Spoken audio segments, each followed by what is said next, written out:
What's up, YouTube Revolution? Zombfected Gaming 349 at your fingertips. Welcome to Dying Light 2 Tuesday. Why don't we get our thumbnail in now? Just give me a moment, guys.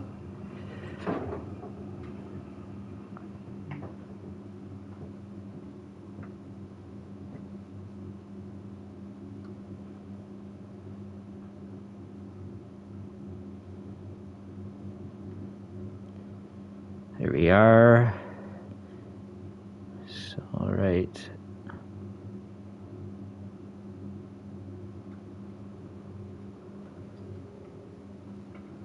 Okay.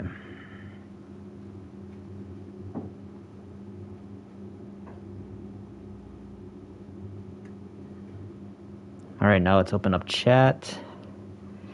Just give me a second, guys. See if our thumbnail's in.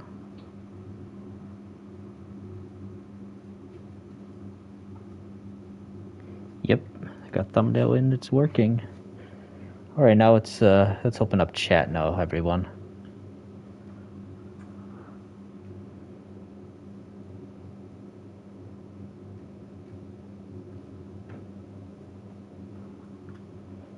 Okay, chat is... Alright, chat is open and we got Golden Stripe in chat. Hey, Golden Stripe, what's up, man? How are you? Touchdown. Another touchdown.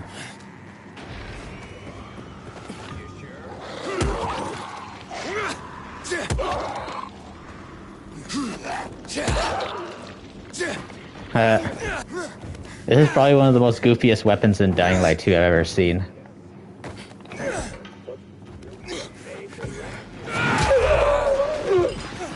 You got opinions or something? Alright, what is it, man?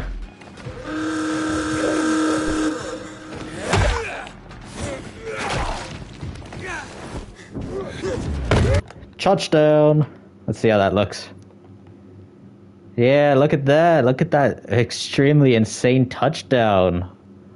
And it looks like the Renegade don't like it. Hey, Bernadian, what's up, guys? And how are you doing, what's it called, Phoenix? Oh, running away. Too much for my touchdown. What is this Blitz the League? I always, are you talking about like a, is it the football jokes, right? What do we got here?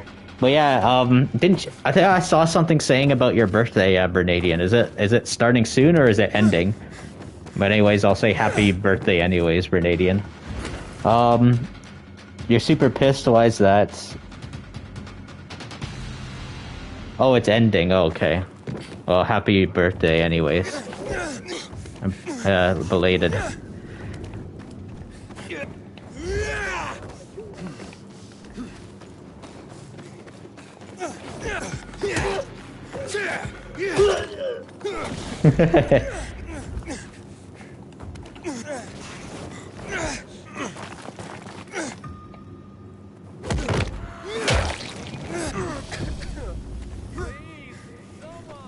When, Ghost Killer?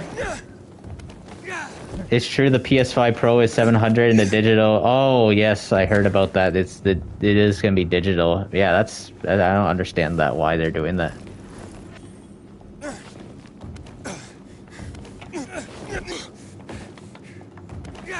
Oh. I didn't know that you did a stream, Bernadian. I'm actually currently working on a few videos, actually. I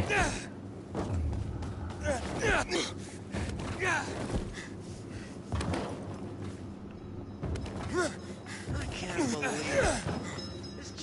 this. 1 second ago. Where, Ghost Killer?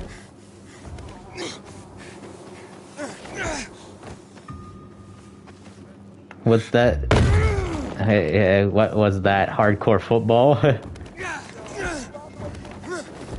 You're going to have a daughter, as I know, and also, don't get, let me see, I'm gonna read this better like this, actually. Don't get on with, parents you're, mixed on it Yeah, you should have parents in your daughter's life, or... Wait a minute. Are you talking about your parents? Is that what you're talking about, Golden Stripe? So, like, your daughter has grandparents? Is that what you're talking about? Uh, is that what you're trying to say? I'm a little bit confused. Um, yeah, sometimes, grandparents can be good, though. Um, yeah, you did 2 parts on Generation Zero. Oh, I am sorry to hear that, Bernadian. How no one came to show up. You blame the kids these days, saying everything should go all digital now. Uh, we know the PlayStation 6 will be the same. Well, there needs to be a ton of people and stuff saying, "Hey, bring back." Hey, Ali Reza, how are you doing? Bring back physical copies for everything. Oh, what would be insane and stuff? What if they said GTA 6 will be digital for the first few months and stuff? Imagine that. Imagine if they said that they couldn't make enough copies, so they decided that they said that they wanted to release it digitally first. Imagine that. You know how bad that would be? Pat promised to share your stream and he didn't tell you, you did tell him that you were live, and he didn't.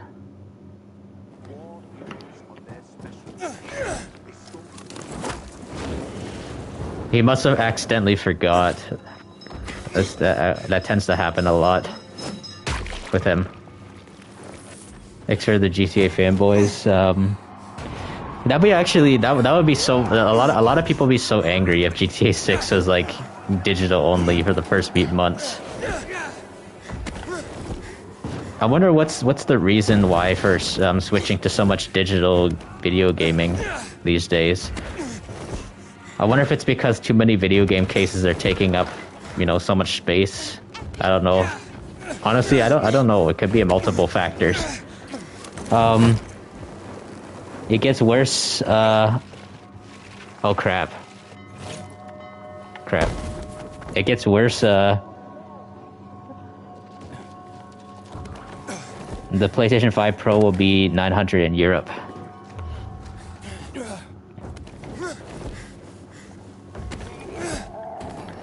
Let's see.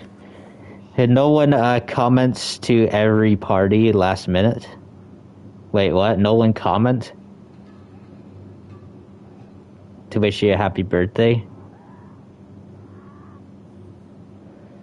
Recently bought a copy of Bully for the Wii, but it's a dev copy. It's really rare, and there is a debug menu and everything. Interesting. You can't imagine the price in Canada. It didn't. Is it, since that's digital only, you have to buy a disc drive for it, right?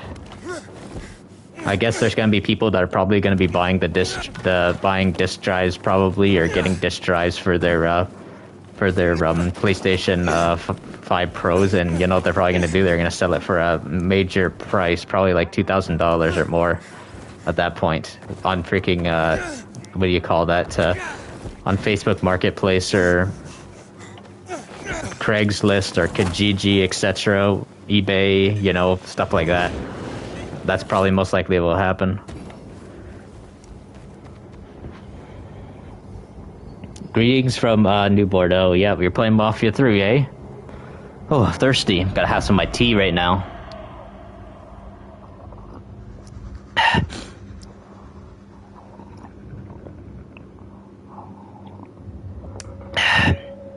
Alrighty, what do we got here? You don't know if they're selling a disc drive. I actually thought I saw something about that, if there's going to be a disc drive or not. I don't know.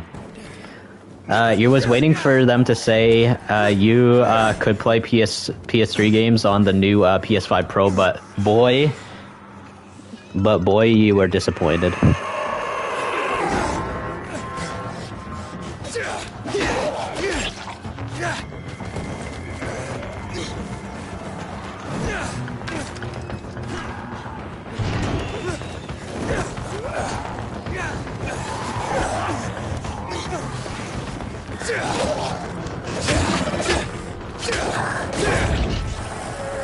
You post every party. You're in that last minute to wish for anybody to wish you a happy birthday. This is actually similar to when the PlayStation 3 reveal at 2005 E3 was $599 and everyone was shocked. Oh yeah, wasn't that for PlayStation 3 and PS3 and Xbox 360, right? That generation, so the 7th generation of consoles.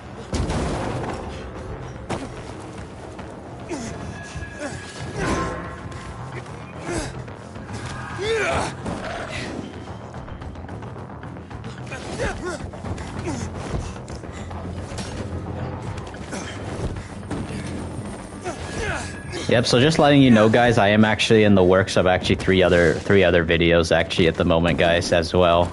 That's what it is. So one reason why at Bernadian I might have not have noticed that it was your birthday because I didn't go on PlayStation or anything like that. I had my notifications all off because I am very busy with making a video about apparently there's since I found out that I have Wikitubia. A Wikitubia bio about my life and stuff. I'm going to be covering that, and I noticed it says citations needed, and I don't know how to like add citations to that and stuff because I don't know how to work Wikitubia or anything, let alone even create an article on Wikitubia. I'm not good at creating articles or anything like that. I don't even know how to do that kind of stuff. But I'm actually going to be uploading a video probably sometime this week about the about my Wikitubia. Huey is here buying the $700 console, no disk drive, no stand, no 2 terabyte, and only 2 terabyte memory. Oh, obviously, I'm not gonna get it. I have a PlayStation 5 as it is, and I'm happy with my PS5 being a disk drive. And I got it for a really good price. I bought it off of Facebook actually, like back in 2022. Without any taxes to pay for it, which is nice, and it was brand new, the PS5 as well. That's what's amazing about it. The Golden Stripe says, the copy of Bully you bought is rare. It was a copy that was given out of developers before the game even came out, so there is some beta content within the game, all right? And now let's see, Lewis says, having a private military company for your dirty work is a thing to keep in mind to never mess with you. So Devin Weston is more powerful than Steve Haynes, in your opinion. Yeah, PMCs are actually very, very, very tough. And that's why I created my own PMC in GTA Online. I roleplay as a PMC called the Zombfected Mercenaries. Let's see. Okay, I read Phoenix's message right there about the how everyone was shocked about the $599 PS3 price. Yep. But yeah. How can you be streaming when cats and dogs are being or when cats and dogs are being eaten? What do you mean by that?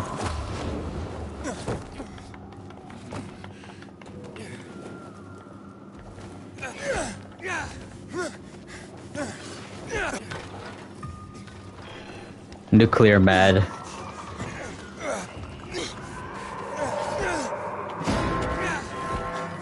Even playing through Far Cry 5 again. The soundtrack is so good.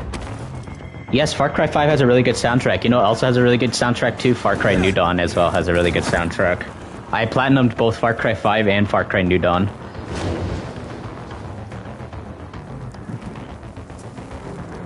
And I've platinumed Far Cry 3 as well too.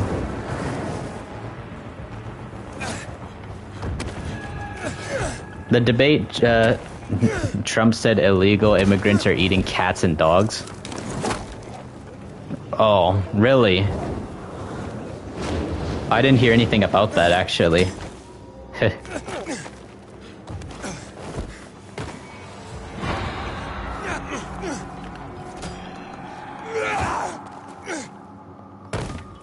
Oh, nice nice parkour move. Ooh. You recently beat Far Cry 4. The boss fight is a joke at the end.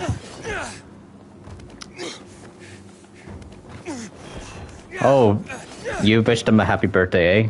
I actually wished him a happy birthday in the stream. You know, I actually forgot that Bernadian's birthday was actually today because I wasn't on PlayStation and I didn't even go on PlayStation at all earlier. Today at all. I was what do you call that? I was actually very busy working on some videos. I have a few videos in the work. So yeah, very busy with that. Got some, I got the first video that will be out. I'll put it out for members only first, and then I'm gonna put it out for a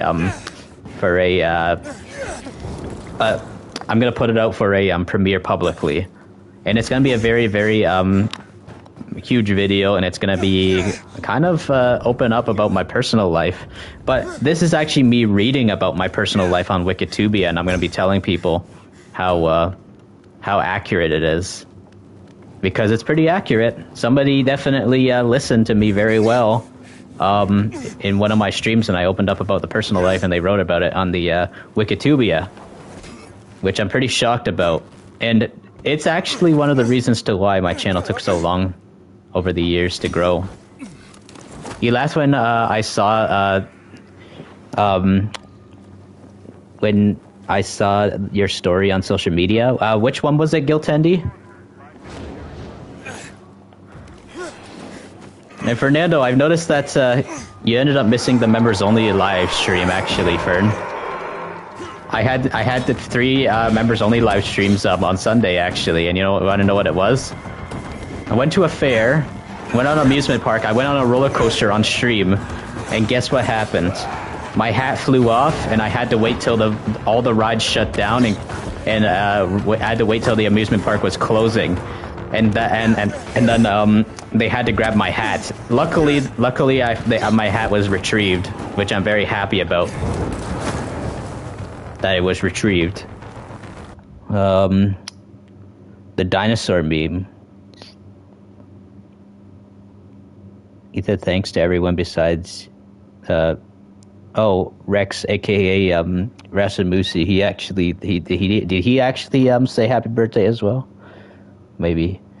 Yeah, I lost my hat at first, but I retrieved it back. Yeah, Phoenix and stuff. If you were a channel member, you'd be able to see my vlog streams and stuff, because I know you're a member on Pat's channel as well, but my member only streams are very different compared to Pat's. Pat actually mostly just does gaming as his members only stream and plays random games, whereas with me, I actually go out into public and I'm actually a vlogger. That's what I am outside of public streams. That's what I do. Yeah, I ended up losing my hat, but I retrieved it back because one of the workers got it. But I'm going to be posting a short about it, actually. I'll be posting a short. So that is in the works as well. I'm trying to, make a good, really decent looking short to make it seem believable of what happened. Because the thing is, when I was recording, when I was on the roller coaster, you don't see the hat fly off because I wasn't facing the camera. Well, I actually had one of these chest mount things. So, because if you're on a roller coaster holding a camera at the same time, your phone could potentially fly out of your hand. So I was using this chest mount thing, and I had it facing forward like a forward point of view while I was on the roller coaster. And so what happened was, the wind velocity was blowing so much and stuff, and the thing was as well too is that when I was wearing my flat brim cap, that fun flat brim cap that I have, it's a new cap. It's not the black trucker cap that you see me wear, guys. And so when the wind velocity blew my hat off, I was actually like really sad. Actually, I was excited but still sad at the same time. I was like, oh no, I hope that's not the end of having that hat. And so right at the end of that, when the ride was finished, I had to go tell one of the workers and stuff that were working that ride by saying, "Hey guys, I found out that my hat fell down into one of the areas where the roller coaster is, and it's too dangerous to go in there because the roller coaster is still running." And so when they were shutting down and stopping all the roller coasters, that's when they had to go in and retrieve my hat for me. Luckily, I saw where my hat landed. I'm really happy that my hat did not fly away and go somewhere else. At least it landed within the roller coaster area so it could be retrieved, guys. Anyways, let's see what else we got here. You didn't get sick and throw up on the roller coaster? No, I didn't get sick and stuff. I used to be a heavy roller coaster guy all the time. But the thing was and stuff, you know what? It's kind of my fault for not thinking straight. Actually, when I was about to go on the roller coaster, I forgot to take the hat off and stuff. I wasn't thinking and stuff because I just really wanted to get on the roller coaster so badly and stuff. And the lineup was kind of big, and for some weird reason I wasn't even thinking of that because. I actually only got to go on 2 rides on that stream. I only got to go on a Ferris wheel, and I also got to go on the this roller coaster called the Crazy Mouse. And the cool part was too is that the Ferris wheel was a really tall Ferris wheel, and you got to see a really, really good view of the amusement park, aka the fair, the fun fair. What else we got here? Yeah, you were only able to catch one of the first members only streams. You're painting and decorating your baby's room. Yeah. Zombos does some Zombfected After Dark streams. Too hot for YouTube. He shows off his Zombfected chaunness. Oh wow. If you look closely at Amanda DeSanta in the Mission Meltdown, she attempted to attack the mercenary who tried to kill her with her shoe. Very smart idea because she could have used it as a melee weapon. You know, oh yeah, those high heels are a weapon actually. Those especially the sharp part. Maybe helmet might be helpful. Helmet. All right, Bernadian, see ya. Yeah, sorry I had to pause for a bit and stuff. I just wanted to like explain my story and stuff what happened on that members only stream. Like I know a lot of you guys can't see what goes on in those streams because you know those are just purely for members only, and the members only membership is only $2 a month. It's like the cheapest ever it could be. It's also cheaper than professionals membership.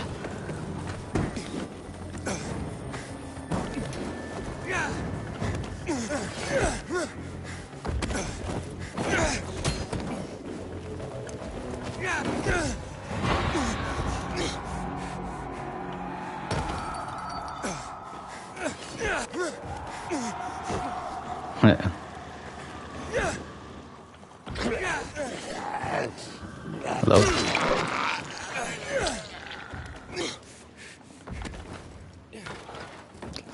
Have I seen the movie? Is Stay Alive horror movies? It's like video game. It's like video games. Stay Alive. Oh, Stay Alive. Oh yeah, I think I've heard of that movie when I was a kid. That movie was pretty scary. Did it have the one actor from Malcolm in the Middle? I forget exactly what his name was, but I could be right or I could be wrong, or could I be thinking of something else? But what I do know is I think Stay Alive is one of those movies to where if you die in the game, you die in real life. Is that exactly what it is, Ghost Killer? Am I right about that? It's 2006 movie. You like my members only streams more than Pat's because I'm actually like in real life, if that makes sense. Yeah, thanks, Golden Stripe.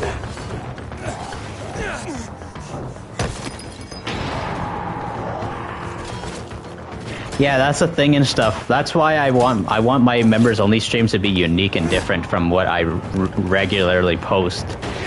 But just letting you know, guys, I'm gonna try to do at least one members only stream a month, actually. At least one. Maybe most 3 or 4 sometimes. I'll try my best to do more and stuff. But yeah, I do definitely want to go out in public and, you know, go do some more stuff, basically outside gaming. So yeah, that's what's cool about the members only streams. So yeah, I'm letting you guys know and stuff. What's the benefits of being a channel member is you guys get early access to my my hard work and stuff of edits I do. Early access to some of the stuff I work on. So you get early access to some of the stuff I work on, and you also get to see it like maybe about a couple days or so early, actually, before I publicly premiere them, like the hard work I do and stuff in terms of it's usually whenever I'm posting a video and stuff that's just a regular news video or whatever, I just post that publicly right away and stuff because it doesn't really take much effort. All I got to do is do a little research, talk about it a little bit, and that's pretty much it. Whereas when I do my crazy edited videos and stuff where it takes a while to make, perhaps maybe like a couple weeks or so or whatever like that, I will put it up just for members only for a bit, and then I launch it publicly. That's how it works. But even though you don't always catch my members only streams, but at least you can watch the replay while you chill in game. Yeah, that's good. And that's one of the reasons to why it's good that I leave them there. Obviously. What do we got here? Yep, it's a lot of jump scares. When you're a child, you just hide under the blanket and pillow. You know, I used to do the exact same thing, Ghost Killer. Even though I myself grew up just watching so much horror and loving zombie horror in general and all that kind of stuff. I actually did. There is times and stuff where I got really scared and had a bit of nightmares and stuff. But the thing is and stuff, horror is equivalent to spicy food. I love spicy food, but spicy food can be so spicy. And I'm like, oh, man, I want to stop eating this, but I can't stop eating it because it's so good. And then horror, the same thing. Horror movies, horror games, or anything like that.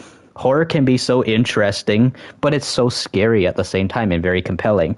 And we got Sebastian T. Solis here. Guess who just swam into the chat? Yeah, Sebastian, I remember you from the Dead Rising stream, right? Yes, I remember you, man. Do a stream in LA. You will take me and Ben Simo to the best restaurant, Sheep Taco restaurant. You know, that'll be cool and stuff. I really hope to do something like that and stuff. You know, if anything like that ever happens, if we ever go visit the US or anything like that at some point, Fernando, like, I would love to go to that Fallout New Vegas Good Springs event sometime in the future. I would love to do something like that. Or even perhaps visit California at some point. I just hope whenever I visit California, Fernando, I want to go there when your guys' economy is like a lot better.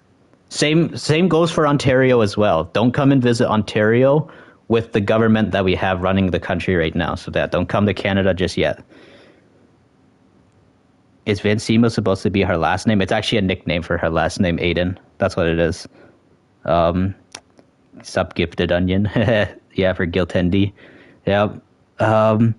If you get to 100 subs by the end of the month. Oh, if you get to the 100 subs by the end of the month, you'll get Jason Brody tattoo from Far Cry 3. That is a promise? Oh, a real one. Are you talking about like Jason Brody's real like the tattoo that you get in Far Cry 3 and you make it as a real thing? That'd be crazy. Amanda DeSanta also shoplifted, and Michael DeSanta busted her out of jail by stealing the police car. She was in, and how did Michael uncuff her if he is on the driver's side of the police car? Yeah, that's very weird logic, Lewis. Yeah, for sure. Say her name, and she appears in the Hello Friend. Yeah, I'm not gonna say the last name.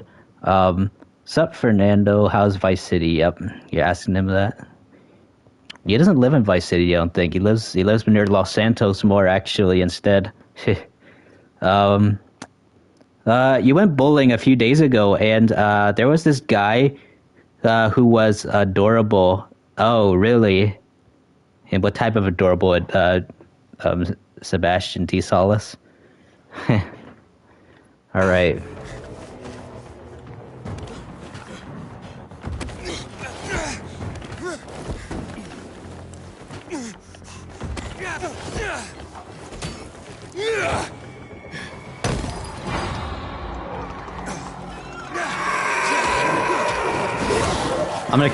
I'm killing a volatile with a... Yeah, I killed the volatile with a football.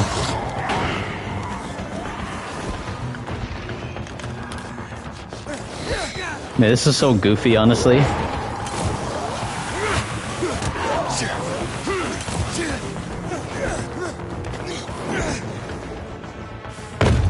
Alright, look, do a little touchdown right there for a second.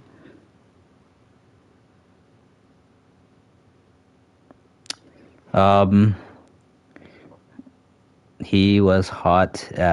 Also, you can call you Sebastian. Okay, or Sebs or Sebi. Yep, I know that those names for Sebastian is in short is Seb or Sebi. Yep, I know that. I know some other people named that as well.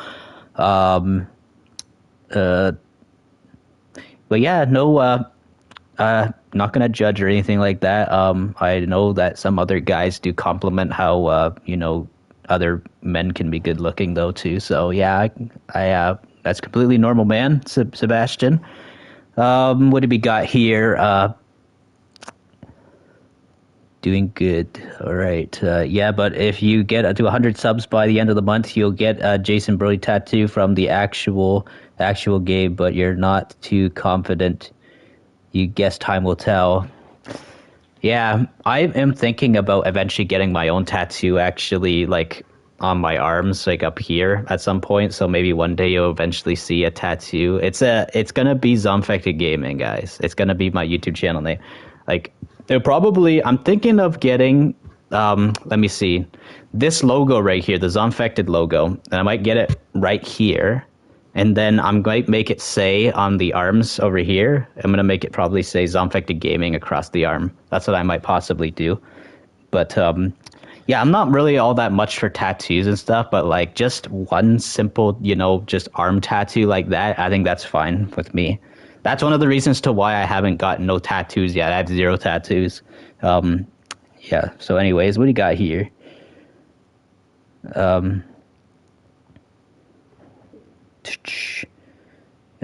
Yima poo for a bit and be chaotic and dance like a madman. Dance till you're dead. All right, Sebastian, I hope you have fun, man. All right, what do we got here?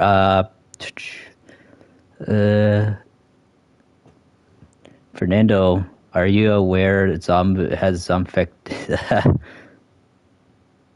after dark stream? Huh? Yeah, this is now going to turn into DHC 2.0 actually at this point with Fernando now. You're thinking about getting Clem's logo on your hand with Clem's full name and the date your daughter is born. That's actually a very good monument, Golden Stripe. If you end up growing as a YouTuber, Golden Stripe and stuff, I'll be there to definitely support you and stuff too, especially since this channel is, growing as well. It's definitely good when you have YouTubers who have a decent following and people, mutual connections and shouting each other out and stuff, because you're gonna grow yourself as you're trying to grow your channel. And I believe in the future, let's say if your daughter becomes a gamer or anything like that, yeah, you could really give your daughter like a really good life and stuff, and that's what could be really good in terms of like if your daughter really likes gaming, and she goes to school and her friends, for example, find out that you're a YouTuber / gamer and stuff, they're gonna really praise her for having a father that's a gamer, for example, and a YouTuber. So that's one thing that a lot of people do. And so even though I guarantee you the same thing, because I know the Radbrad's daughter's name is Clementine as well. And the same thing is probably going to happen with her as well. And also, Radbrad does have a son as well too, but I forget what his son's name is because I don't remember if he ever even brought up his son's name before. I forget, but I could be wrong about that. He could have brought it up before. Let's see. All we need now is for Zom to fall off the roof and call you Poppy to become DHC 2.0. Yep. How Amanda DeSanta and Franklin met is awkward, kind of sweet. She called Franklin to ask if Michael is still alive, even though she was angered at Michael. Yeah. Yeah, I remember that. I know that GTA 5 will be turning 11 this month, so yeah, next week. But just letting you know, there's going to be no 11-year anniversary stream for GTA 5 this year and stuff. I'm kind of burnt out on that game anyways, in terms of streaming it for their anniversaries. I'll be doing something different, actually, on that day. Yep, she's been wearing the Zombfected merch.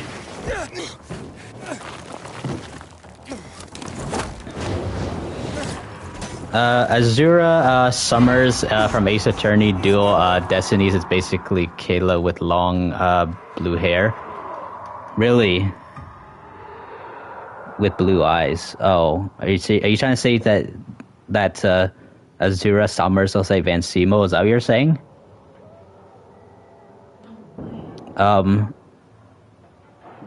GTA 5 is still poop and ruined Red Dead Online. Yep. Well, actually, don't say GTA 5. Say GTA Online. GTA Online. GTA 5 is a better game than GTA Online. A lovely model for Zom's merch. Yep. Yeah, she is. She is a model for my merch. Yep. That's your goal. You eventually hope one day to grow your channel big enough, and maybe one day let your daughter take over your channel when you end up retiring from YouTube way in the future. Yeah, that'd be cool.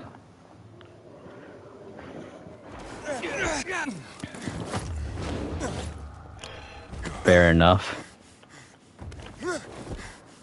When are cars coming to Dying Light 2?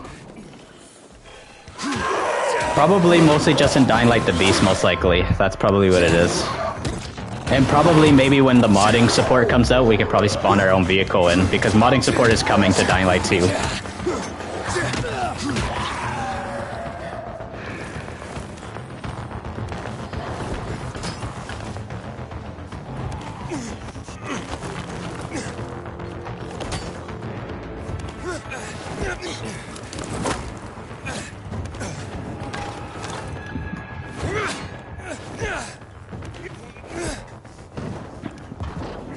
Azura Summers. My thumbnail made you smile.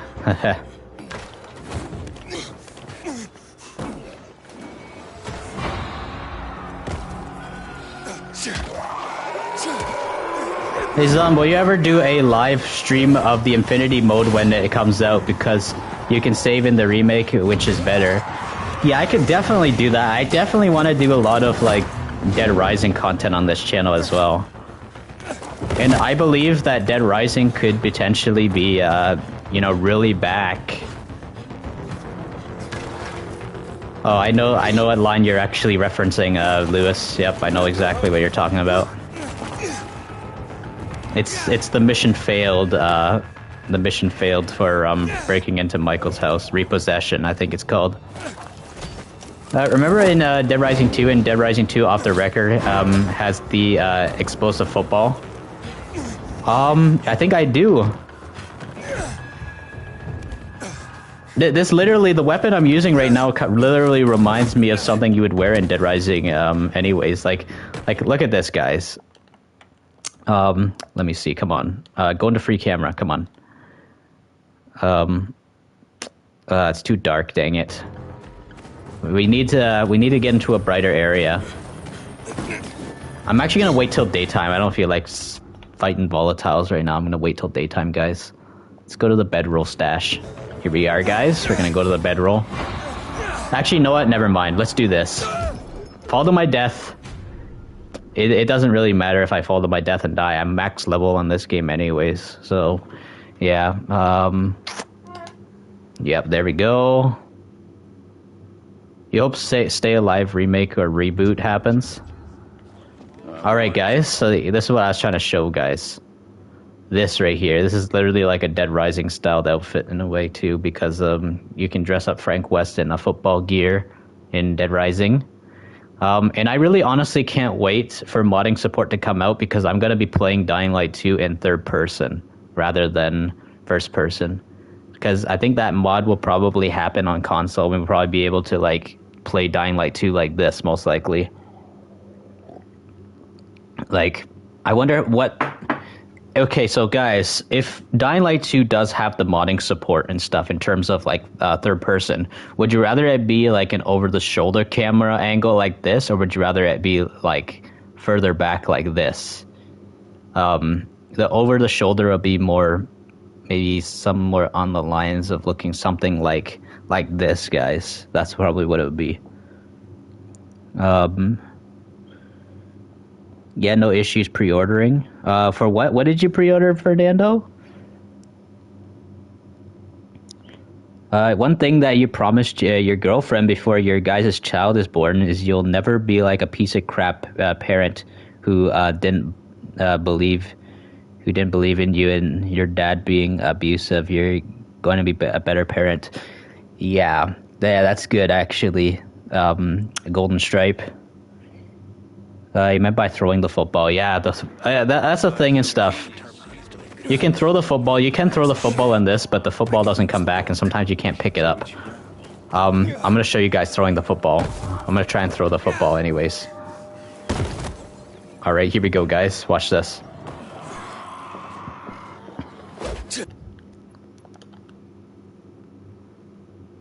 Oh, look, I threw the football. Oh, that's cool.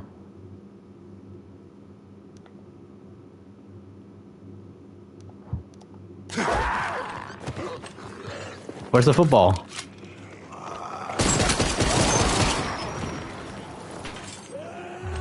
Where's the football?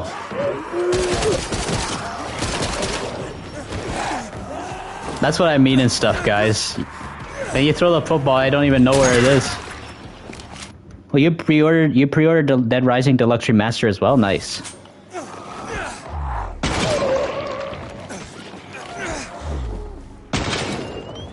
Crap. Okay, where is that football? That's what I mean. That's what sucks about throwing the football sometimes, guys. I'll go craft another one. If I can't find this one, it's no big deal. I have the resources to go craft another one. Sean Potato and Luke are examples of actors who should act. They are familiar, and examples of actors who act as they are familiar and are happy. Happy people play GTA 5 and don't mind being called Franklin and Michael. Respect to the both of them, yeah. Being an adult definitely has its pros and cons. When you're an adult, you can manage your money, and that's the hardest thing with taxes and stuff. Yeah, exactly. Golden Stripe.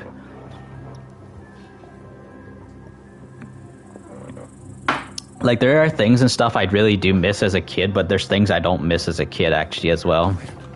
Daryl Dixon is in Call of Duty Modern Warfare 3. Yes, I actually saw that, because Daryl Dixon Season 2 is coming. That's why they're putting as an operator, so...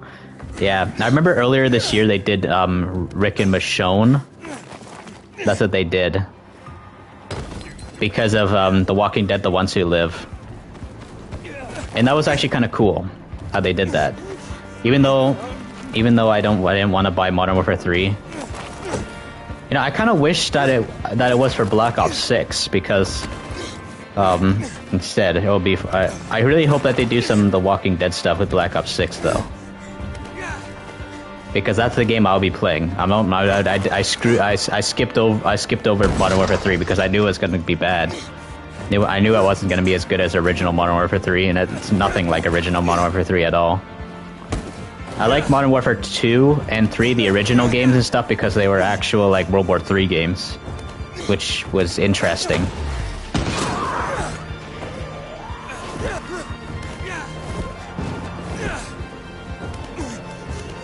Imagine Shane Operator in Black Ops 6. That'd be cool, but I don't know if they'll ever do something like that because of, I think they're only going to do it for characters that are alive. I know Shane is still a very talked about character, which is insane, honestly. And Governor's also a very much talked about character as well, too. Let's see. The Walking Dead is not Black Ops 6. Yeah, I know, yeah, it's set in the 1990s, yep. Get navy blue hairspray, get black baseball pants with blue, with a blue waist, and, brown leather boots. That's how you cosplay as Azura Summers. Okay. Kind of sucks that you have to wait for the physical copy of Dead Rising Deluxe Remastered. Yeah, it does kind of suck though in a way. The only thing that I am kind of happy about with the remake is that when it's coming out for digital, is that the second that the game releases right at 12 a.m. Eastern Standard Time, that's when I can start streaming the game. That's what I'm going to be doing. I'm going to be streaming the game the second it comes out. Because I'm going to be... I think the preloading, the pre-download should be coming up soon. I believe so. The pre-downloading for Dead Rising Deluxe Remaster. So yeah, I'll have that pre-downloaded, and as soon as it's all done and all that kind of stuff, and when it's all ready, I'll be streaming right at 12 a.m. to start my playthrough, because I'll be doing a playthrough on it. And I will be cosplaying as Frank West. So you guys won't be seeing me wear my Zombfected merch in the Dead Rising Deluxe Remaster playthrough, since it will be a through-and-through playthrough stream. So yeah, we have to keep, the topic at hand to Dead Rising when we do that, because it's not just going to be about a stream. It's going to be for people to replay it and watch it and stuff, like off stream as well. And I don't want people's immersions to be ruined just because we're talking about other video games. Or even other stuff. I'm going to try not to talk about the stuff from real life or anything else. We're going to keep everything Dead Rising related in the Dead Rising playthrough when that happens. That's the rules of playthrough streams, guys. But yeah, my weekly 3-day streams and stuff, we talk about anything we all want. Kyle Crane Lover, what's good? What's good, man? See, so Golden Stripe says, you'll tell me when your daughter is born. It won't be in the streams as much because you're gonna put her first. Oh, obviously, I know that and stuff. Of course, I know that you should obviously put your daughter first. Obviously, don't neglect your children just because you want to watch streams. I totally understand that. Yeah, it's a new human being coming into the world, and you got to raise them. So obviously, yeah, it makes sense, Golden Stripe. So yeah, no need to feel sorry about it. I understand. Yeah, you're putting a new responsibility on yourself. So, yeah. You're happy with Halloween, your favorite holiday. Yeah, I like Halloween better than Christmas. I really hope that if they ever do a new Dead Rising at some point too, a brand new game, I hope they set it during Halloween. I want that to happen. Like, even though it is cool how Dead Rising 4 is kind of at Christmas and stuff, but I actually would prefer a Dead Rising game set during Halloween.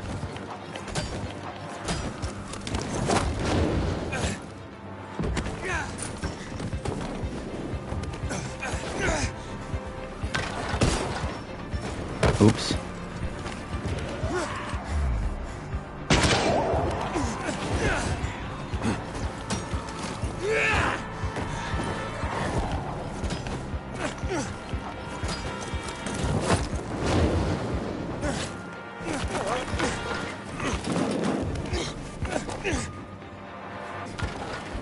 Dying Light 2 is returning holiday season, Halloween and Christmas. Yeah, I can't wait for the Halloween event in Dying Light 2.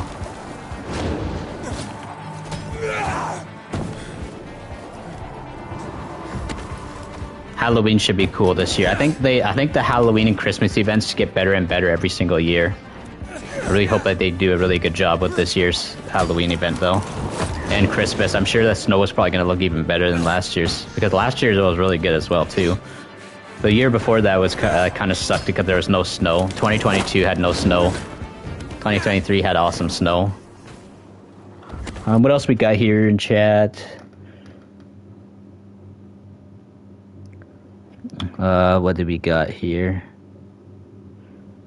I don't know. You don't know if I saw your message, but can we get Choco Chigo to 6? I don't even know who that is, and not only that too, I don't know. I'm not the biggest of YouTuber and stuff too. So if I shout out the person, that they're probably not gonna get to a 600 subs, right away or anything like that. Yeah, that's the thing. And I never heard of who that is. I don't know what content Choco Chigo even makes. Anyways, Kyle Crane Lover 53. But yeah, thanks for the suggestion anyways, though. And just letting you know, I'm not going to be like those YouTubers and stuff that get mad and, remove your comment or time you out for a self-promotion. So yeah. Oh, drawing and art stuff. Okay. Interesting. Okay. And it also all depends on the viewers too, if they really want to subscribe as well too, because usually it's hard to get new subscribers when you shout out someone when it's non-content related to the channel. So yeah, that's one thing that's to take into account, Kyle Crane Lover. Now, if the drawing art was actually Dying Light related, and it was, let's say if it was a bunch of like sketches of Kyle Crane, for example, volatiles, all that kind of stuff, that could be a potential way to potentially get more subs, maybe. Dying Light 2 are Blood Moon and Rain. Oh, that'd be awesome, actually. Ghost Killer. Imagine if they actually did a collab with 7 Days to Die, Dying Light 2, and they had the whole Blood Moon thing in Bloody Rain, and there was just way more zombies on screen. That'd be insane. It's all stuff she made original stuff. Okay, Kyle Crane Lover.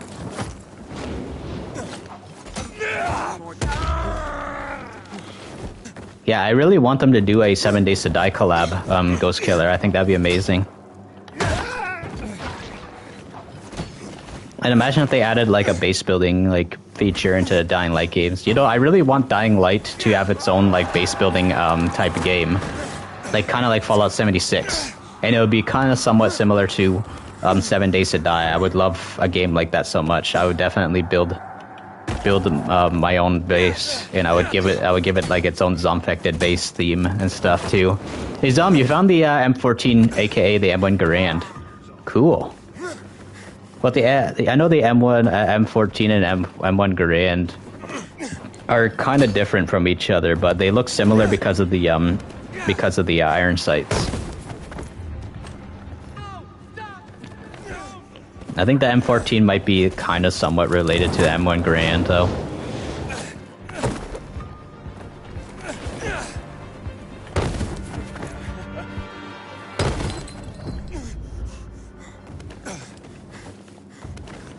All the ancient Egyptian style bundles are really goofy. They might as well collaborate with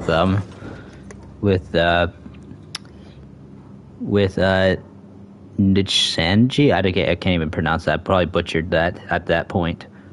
Or even what's that one game? Assassin's Creed Origins. It's still kind of funny. Your friend called M14 M1 Garand. Oh yeah, I remember you telling me that. I actually remember that because of how similar they look.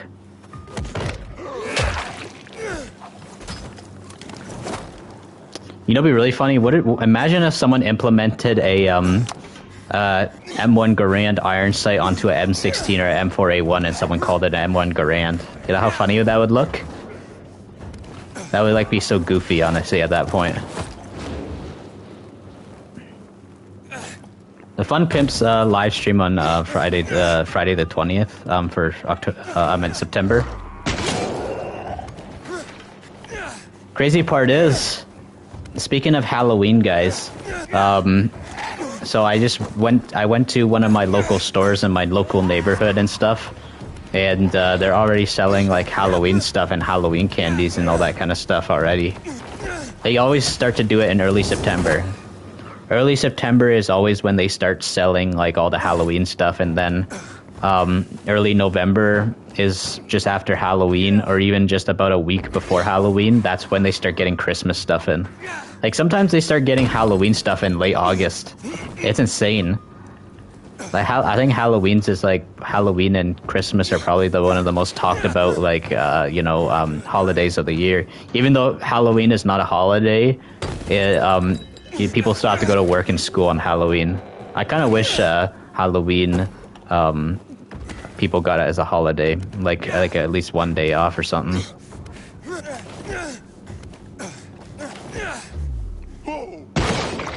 Ooh. Ooh. What a shot to the head. Just making cosplay Johnny Boy. We'll post on Instagram later. Oh, you're gonna post it on Instagram, okay. Nice. Oh yeah, I think I saw some sketches that you posted on Instagram, Ghost Killer. Or an M13 for a Glock 10. Imagine an MP40, MP5. Oh, so like, so basically you're saying like, imagine if they had like the iron sights for a MP40 on an MP5. Yep.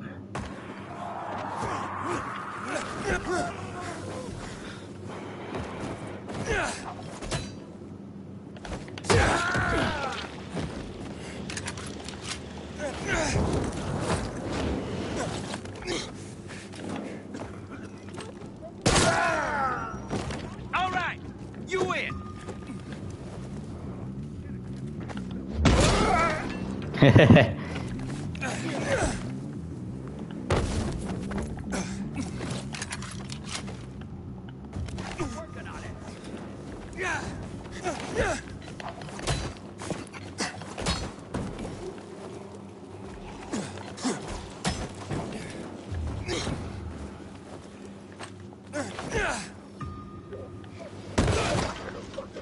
You called the MP40 MP40 to MP5 because the bolt is also on the left side, and you snap it.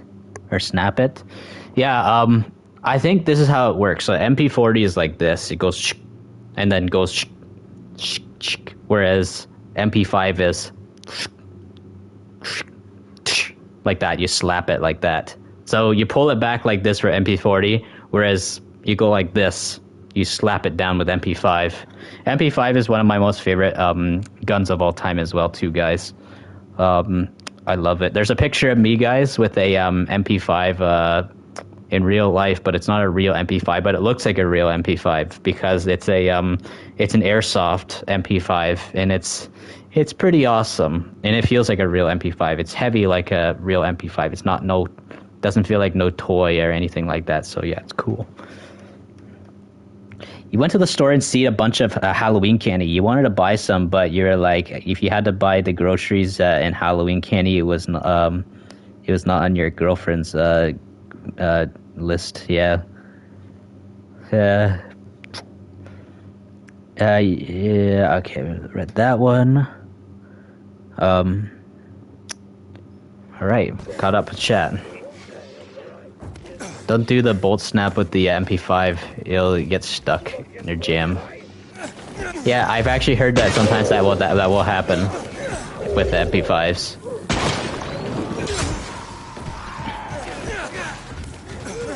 The MP5 reload is just so awesome. It's really sick.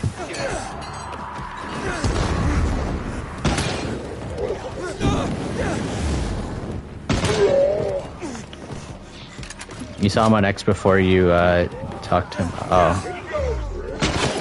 Hey, you're talking to Ghost Killer, okay. I really hope Dying Light 2 adds a MP5 to this game. I want them to do it. And an AK-47 into here too would be awesome.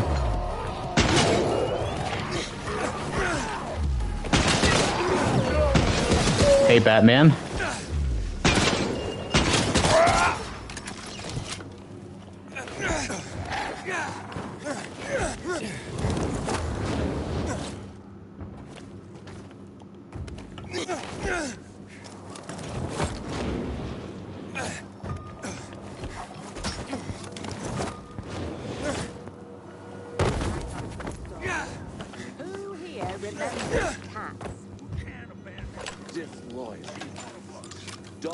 Zombie, who is your favorite Far Cry villain, if I had to pick two? Okay, Voss has to be one of them. And the second one... Oh, man. You know what? I'm picking Voss, and I'm picking the Jackal from Far Cry 2. I like the Jackal. He's very underrated. Far Cry 2 is such a underrated, really good Far Cry game. And I think the fire effects and the graphics of that game are just so good even to this day. It's a timeless classic, guys, Far Cry 2. If anybody ever finds a way to play Far Cry 2, I highly recommend it and stuff. I'm sure there's a lot of people out there that are probably like just as old as Far Cry 2 or perhaps maybe a little bit younger than Far Cry 2. And if you play that game, you'd be like, whoa, this game looks almost like a game that could potentially release today because of how good it is. Now, just slap on a little bit of better lighting system a little bit. Little shininess more and stuff too. Give it more of that modern, fidelity look. And there you go, guys. You got yourself a really realistic looking game. But yeah, even without all of that, it still looks really good to this day, Far Cry 2. I think Far Cry 2 is the best looking Far Cry game to date. I think it's better looking than even Far Cry 6 is. But Far Cry 6 does have really good graphics, though. The unfortunate thing, though, that sucks about Far Cry 6, though, is the samey Ubisoft open world emptiness it feels like it has to it. And I liked Far Cry 5's open world more than Far Cry 6's. But Far Cry 6, the graphics and stuff and the fictional Cuba look to it, I like it a lot because I went to Cuba, but it's just... I just don't like the gameplay all that much in Far Cry 6. Like, I do like the executions in that game and stuff. They were really cool, but they started to get old after a while. But yeah, Far Cry 5 was a much better game. What do we got here on who you picked? Let's see, which one is that? Yeah, you picked Pagan Min and the Father. Yep.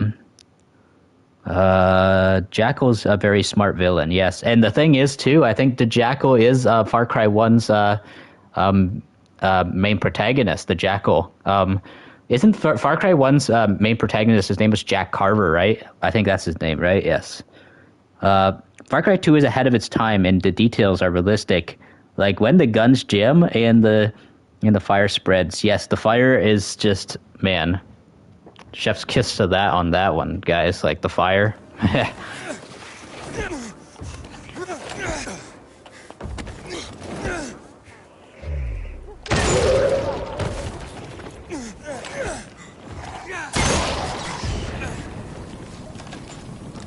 Almost out of ammo on this, unfortunately.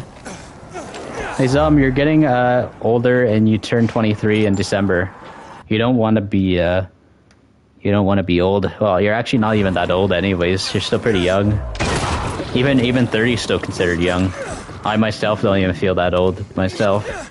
The only thing that makes me feel old and me knowing that I'm older is the responsibilities and stuff. The thing is and stuff, you may have a lot of responsibilities in your adult age and stuff, but you can still, be very young at heart and still feel very young. So that's one thing to take into account.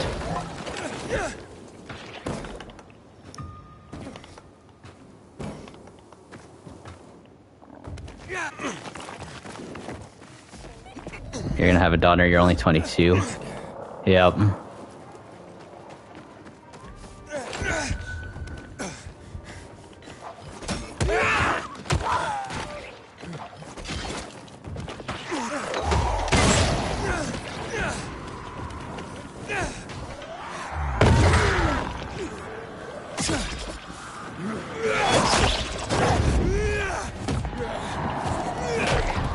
Listen, Zom, you still feel young. That's good.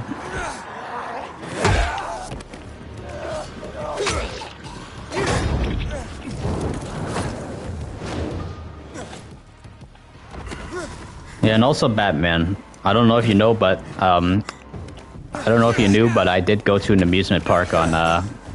I went to an amusement park on Sunday on a members only stream and stuff. It was a members only vlog stream. And you want to know something I saw that was really cool? I saw this really awesome looking like poster and stuff, and it was like a big huge blanket poster, and it was actually Joker. So yeah, I got to see Joker in the live stream, Batman. The members only live stream. I'm gonna be doing members only streams every single month, guys. I'm gonna make sure I do it every single month.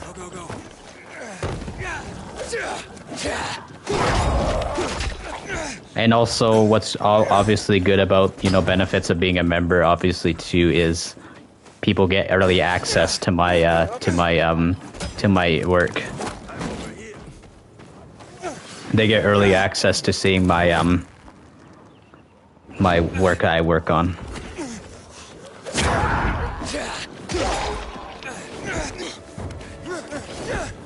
I got to ride on a roller coaster on stream as well too, Batman. I went on a big Ferris wheel as well, and the view was fantastic.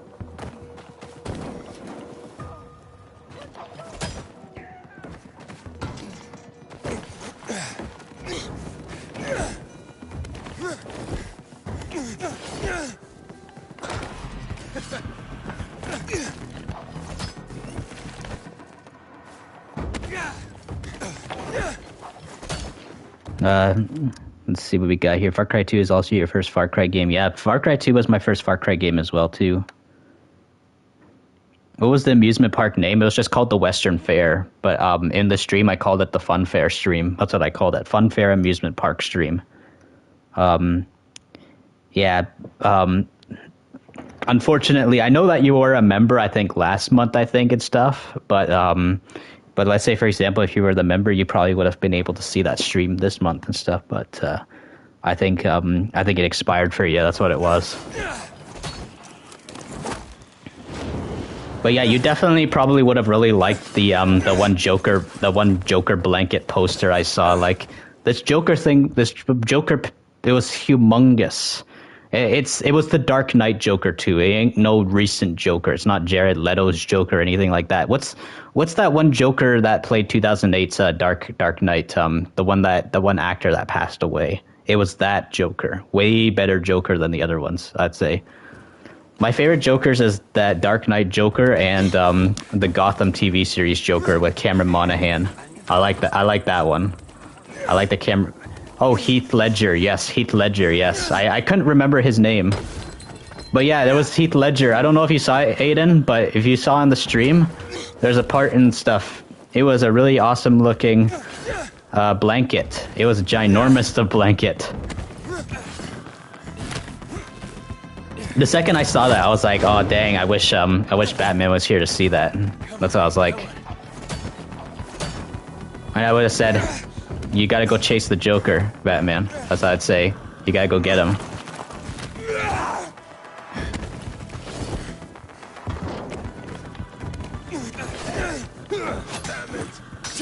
Oh, never mind. I can't kill him.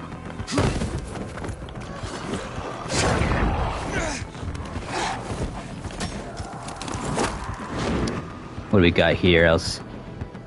Nice spicy jerk chicken sounds delicious. Oh yeah, you know, I really wish I had that.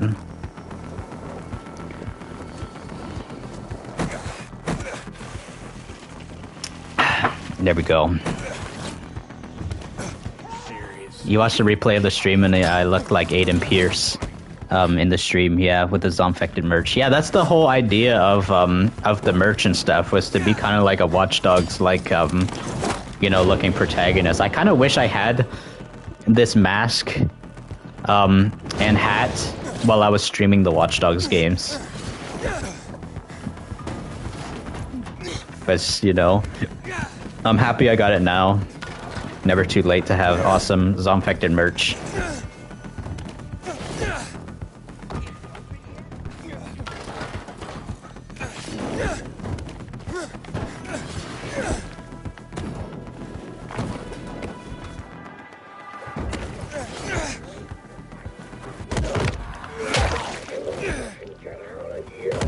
Oh, nice stealth kills I did. Nice drop kick. Ow.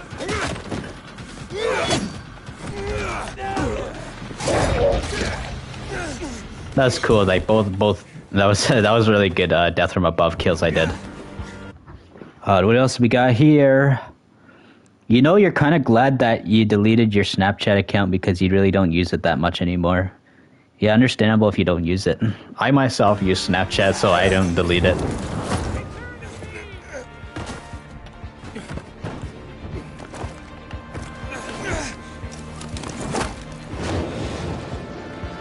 I actually have a public profile as well on Snapchat for my content that I create, guys. You just find up Zombfected Gaming 349 and stuff, and you'll see like all the new projects that I work on. Get off me!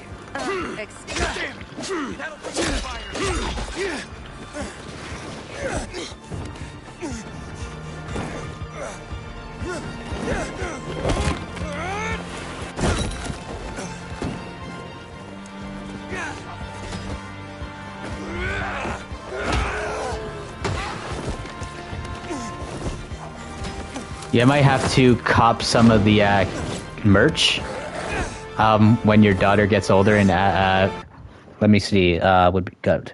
When your daughter gets older and asks what is it, you can tell her that it's your friend's Zombfected merch. Yeah. Like who knows what my life will be by that time when your daughter's like way older at that point. What's my channel be like? Could be a lot bigger, as I hope so, obviously. Because I've been at this game for a very long time, and stuff. And yeah, you guys will be seeing me read my YouTube wiki. I'm gonna be reading my Wikitubia in a video, guys. So I'm gonna be covering that. Because I recently found out that someone did create a Wikitubia of me, and I'm gonna be telling you how accurate it is. So, if there's anything that is accurate, I will tell you, yes, that happened and stuff. And for the most part, it is pretty accurate, guys. But yeah, I don't know. I think Golden Stripe. I think you already read it. I think. But you're gonna see. I've already recorded the entire video already. It's already recorded. I just gotta do a little bit of editing to it and stuff. There was a bit of audio glitches that happened in the stream, or not the stream, the video, unfortunately. But we'll get that all sorted out and stuff. Since I fixed as much that you already read it. All right, yeah. But yeah, I'm going to be elaborating a little bit more on what actually happened too. So like stuff that you kind of didn't hear in there too. I will be talking about some of the stuff as well. But yeah, I'll probably be posting it for members only first, that video, and then I'm going to I'm going to premiere it publicly sometime probably this week. I might probably work on a little bit of it, work on a bit more of it, before, just after the stream. 9 more days until Dead Rising Deluxe Remaster. Yep, exactly, yeah, I'm just excited. I'm gonna be playing that exactly right away. Which assault rifle is better, the STG-44 or the AK-47? That's a really, that's a hard one. I like them both. STG-34 is German. The Sturmgewehr. AK-47 is Russian. The Storm Rifle, that's a Sturmgewehr. SDG is. I think a miniature STG would be the MP44. You know, there's an MP44 as well, too, guys.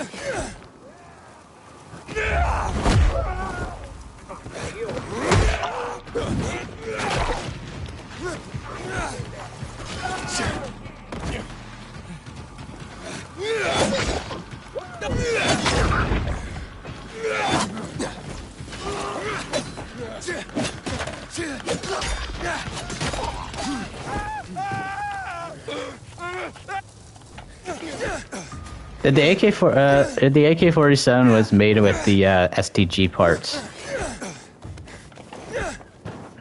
Honestly, I don't know. That's a good question.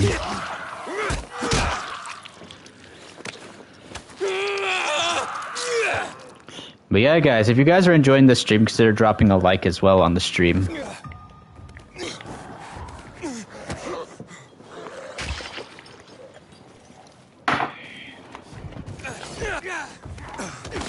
Imagine how cool it would be if your daughter got older and you handed down your Zombfected merch to her. It's crazy to think about. LOL. Yeah, the Zombfected legacy would be living on for generations. I really hope it does. Yeah.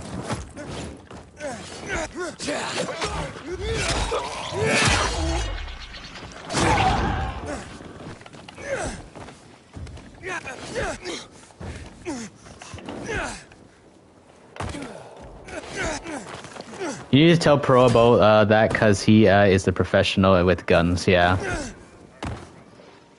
Yeah, he's an American. He's knows more about guns than what I would. But like I myself, I know my fair share about guns, and even on the wiki, it does say I do have a fascination for guns and stuff. But yeah, unfortunately, with being a Canadian and stuff, you know how it is with the confiscation when it comes to guns in this country, which is honestly just really dumb. It's one thing I don't like about Canada.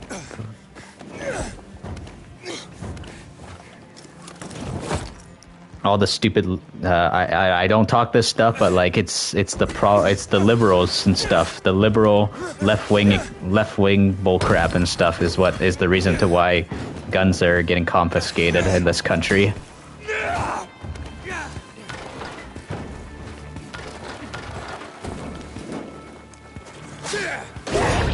Professional's a good guy, but you prefer my channel to him. I'm a lot more real than he is, and that's what you like about me? Ah, interesting. I'm surprised and stuff because, like, he's a pretty real dude as well, too, in terms of what he posts. There's a lot more of those other YouTubers who are very fake and stuff out there. But Professional's pretty real compared to a lot of other fake YouTubers, so if you're saying that I'm pretty real, that means something, obviously. Did I see the PS5 Pro? Yes, I did, and I'm very disappointed by it, but it's honestly, I don't... Like, to me, I'm not going to get the PS5 Pro anyways. I'm happy with my PlayStation 5, with what I have, because it has a disc drive anyways. So yeah, that's actually, honestly, that sucks and stuff that there's no disc drive for it. I think at this point and stuff, with all the backlash about the PS5 Pro not having a disc drive, they're going to have to make one with a disc drive at some point.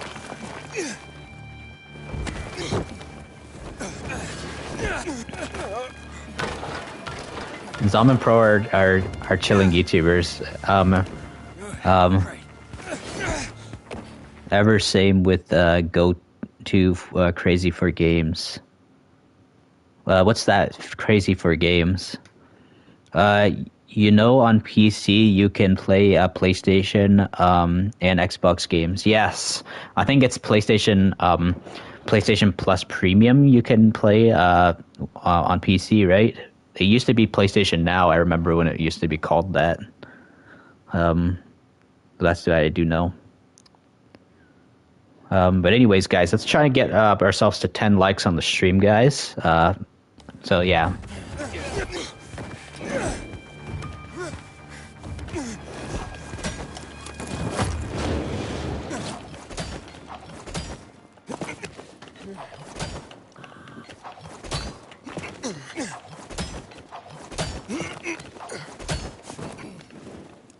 Yeah, thanks, Batman.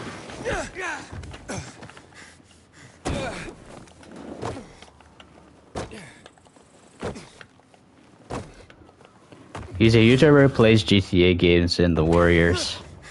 Oh. Okay. 9:35 p.m. The Mob of the Dead escaped from the Black Ops 2. Yeah, from the you're talking about Alcatraz. Yep. Escaping Alcatraz. Yeah, I'm a YouTuber, but you feel a lot like a friend, you know, in real life, and you like see and you like that. Hard to think you stumbled upon my channel a few months ago, and now you like to consider yourself as a loyal viewer. Yeah, there's actually people that connect pretty well with my channel and stuff, because a lot of people say I'm an underrated YouTuber.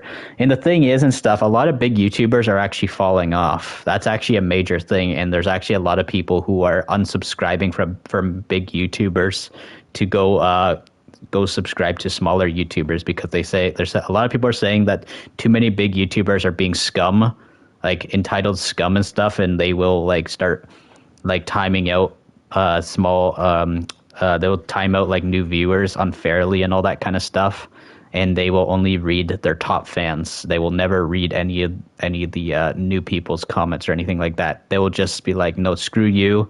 You can give me a super chat or anything like that if you want to, you know, talk to me or anything like that. And that's one of the reasons to why a lot of big YouTubers are falling off, and people are wanting to go hang out with smaller YouTubers and stuff, because you can actually like have better interactions in a smaller YouTubers community. And especially most of the time, the people in a smaller YouTubers community that have a decent following and stuff, they will actually talk to the new viewers and chats like, hey, how are you doing? I haven't seen you here before, or anything like that. Whereas with the big YouTubers, the people with a big the top fans and stuff will be like, oh, be quiet and stuff.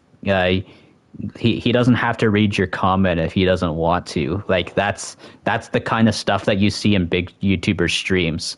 And then after some of the big fans and stuff who are moderators will just time them out or hide them from channel for no reason. So false accusations or anything like that.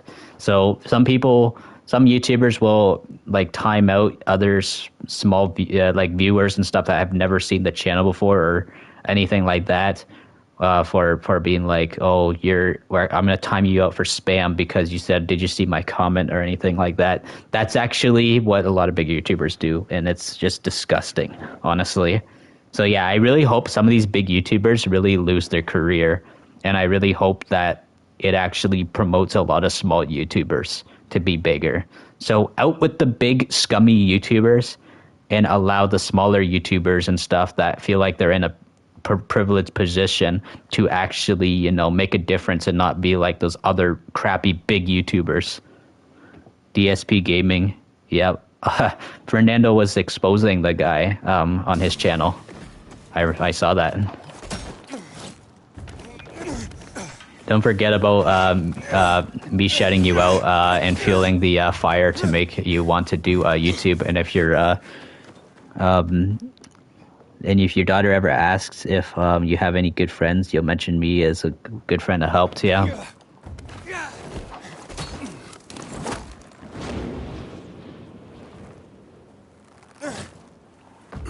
And it's just letting you guys all know too, if I do like become way bigger in the future, obviously too, like 100,000 or perhaps 1 million, for example, or anything like that, I'm not changing myself. I will still remain as the same person. I will not be like those entitled big YouTubers out there.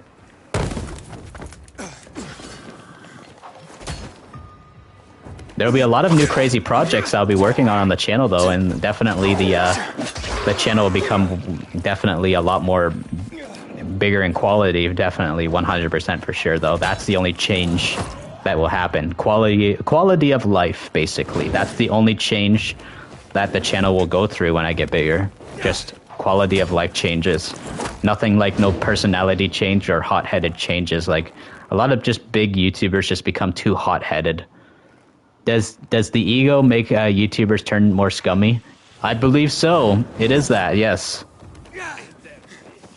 Some are just so dang greedy and stuff that they just want to like so much money and stuff. Like that's one of the whole reasons to why they will like time out like smaller YouTubers or like not smaller YouTubers. I meant new viewers and stuff who haven't been with their channel and stuff, and they'd be like, oh, I won't read your comment and stuff unless you super chat or anything like that. That's one of the whole reasons to why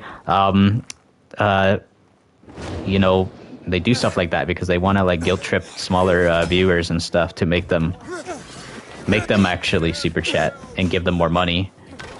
If I was making like, let's say $1,000 a month on YouTube or anything like that, I'll be happy with that. I would be happy.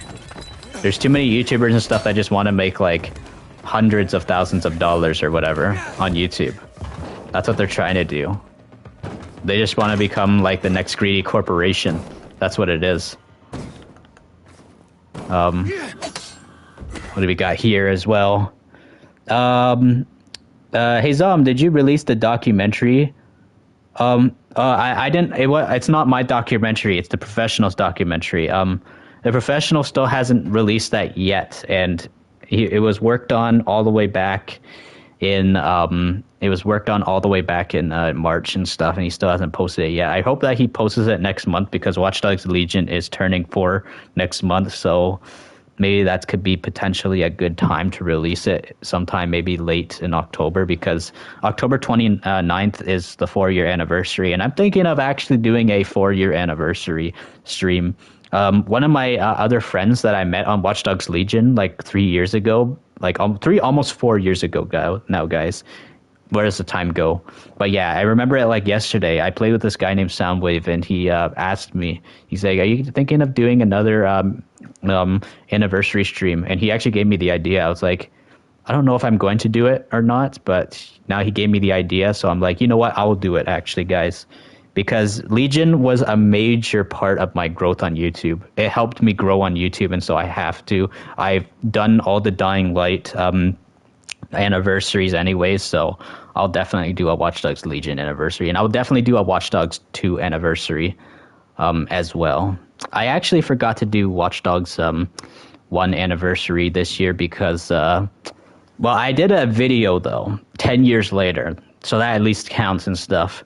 But the reason why I couldn't do the stream, because it fell on the exact same day, or like just around almost the same time as Bozak Horde, and I wanted to give Bozak Horde a shot. And not only that too, but the Professional was covering the 10-year anniversary. So I let him cover the 10-year anniversary for Watch Dogs in terms of more videos and all that kind of stuff. And so I gave the Dying Light Bozak Horde some love, because I don't think any other YouTuber in the Dying Light community does those anniversary streams. So I want to stand out from the other Dying Light YouTubers. And that's one of the whole reasons to why I do these Dying Light 2 Tuesday streams.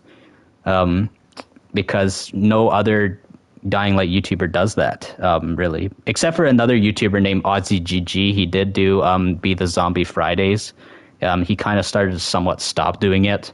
But he kind of did bring it back recently, though, which is cool. Let's see what else we got here. Yeah, you can't wait to see me do the Dying Light 1 10-year anniversary stream.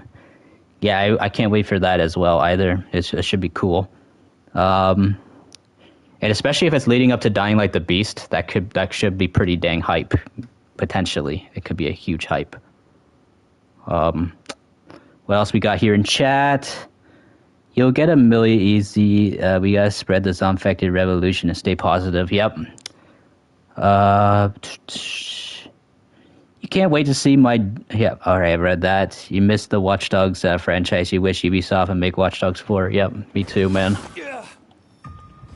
But honestly, I think Ubisoft might be doing exactly what they did to Driver. I think the Watch Dogs franchise is going to be put on hold for just the game. So I know that there's going to be a Watch Dogs movie coming. And so who remembers the Driver franchise? Originally, Watch Dogs 1 was going to be called Driver Chicago. And apparently I kept hearing something about how apparently Ubisoft might be bringing back Driver. But I don't know if it's going to be open world crime, or is it going to be just like a racing game instead. But if it's actually open world crime, if they make Driver actually like the older original like Driver games, or if they do a remake of Driver, now that would actually be kind of cool. let's hope that they actually do a really good job with it. But it's hard to actually get hyped for something Ubisoft related because with what they've done, and I heard a lot of controversy about Star Wars Outlaws as well. So yeah, that's unfortunate. Crap. The screen turned off. 1 second, guys.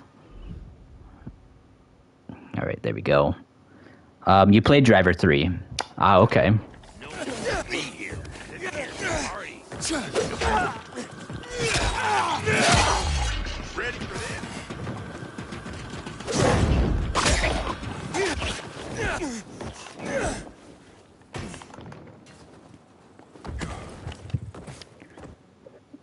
Thank you for doing the Dying Light streams in Dead Rising because these are underrated games and these games deserve recognition so we can get new games. Yeah. It seems like Dying Light is more popular than Dead Rising though now. I've noticed in terms of like both like the franchises because within just a couple of days, the Dying Light the Beast trailer got a couple million views really fast. I think it's already over 4 million views, I think, at this point, Dying Light the Beast. Whereas Dead Rising Deluxe Remaster only got, like, not even 1 million views within the past few months that the trailer has been out. So that just goes to show you, I think Dying Light is more popular right now, but doesn't mean that I'm saying that Dying Light is far superior compared to Dead Rising. I'm still very excited for it. But the reason why I'm just shocked and surprised by it, because usually older franchises are usually more popular than newer franchises. That's just how it usually works. What else we got here? Zomb, have you ever seen the live action short movie for Far Cry 5 on YouTube? Yes, I have actually. And they had the actor who played Joseph Seed in it. It was pretty cool. It's kind of like the live action one, similar to the Far Cry 3 one with Voss in it. And he put the movie actor in the ground in the sand. I remember that. Kind of like a horror movie in a way. He made him eat his own friend, which is insane.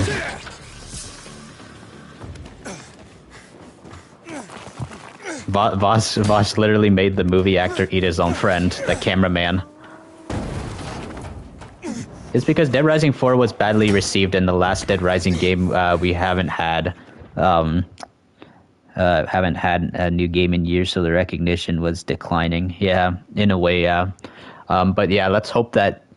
Like, I honestly hope that some of the censorship does not like affect the game like too much. I hope that people can just put that aside.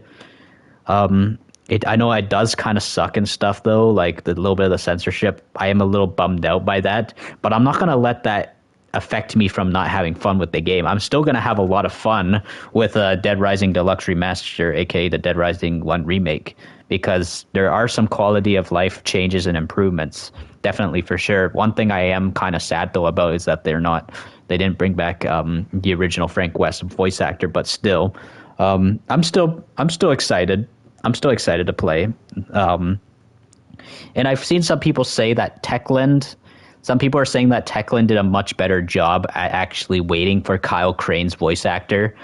They were patient, which is good. Techland was patient waiting for Roger Craig Smith, who plays Kyle Crane, to come back in Dying Like the Beast, which is very good. So Capcom should take notes from that, definitely.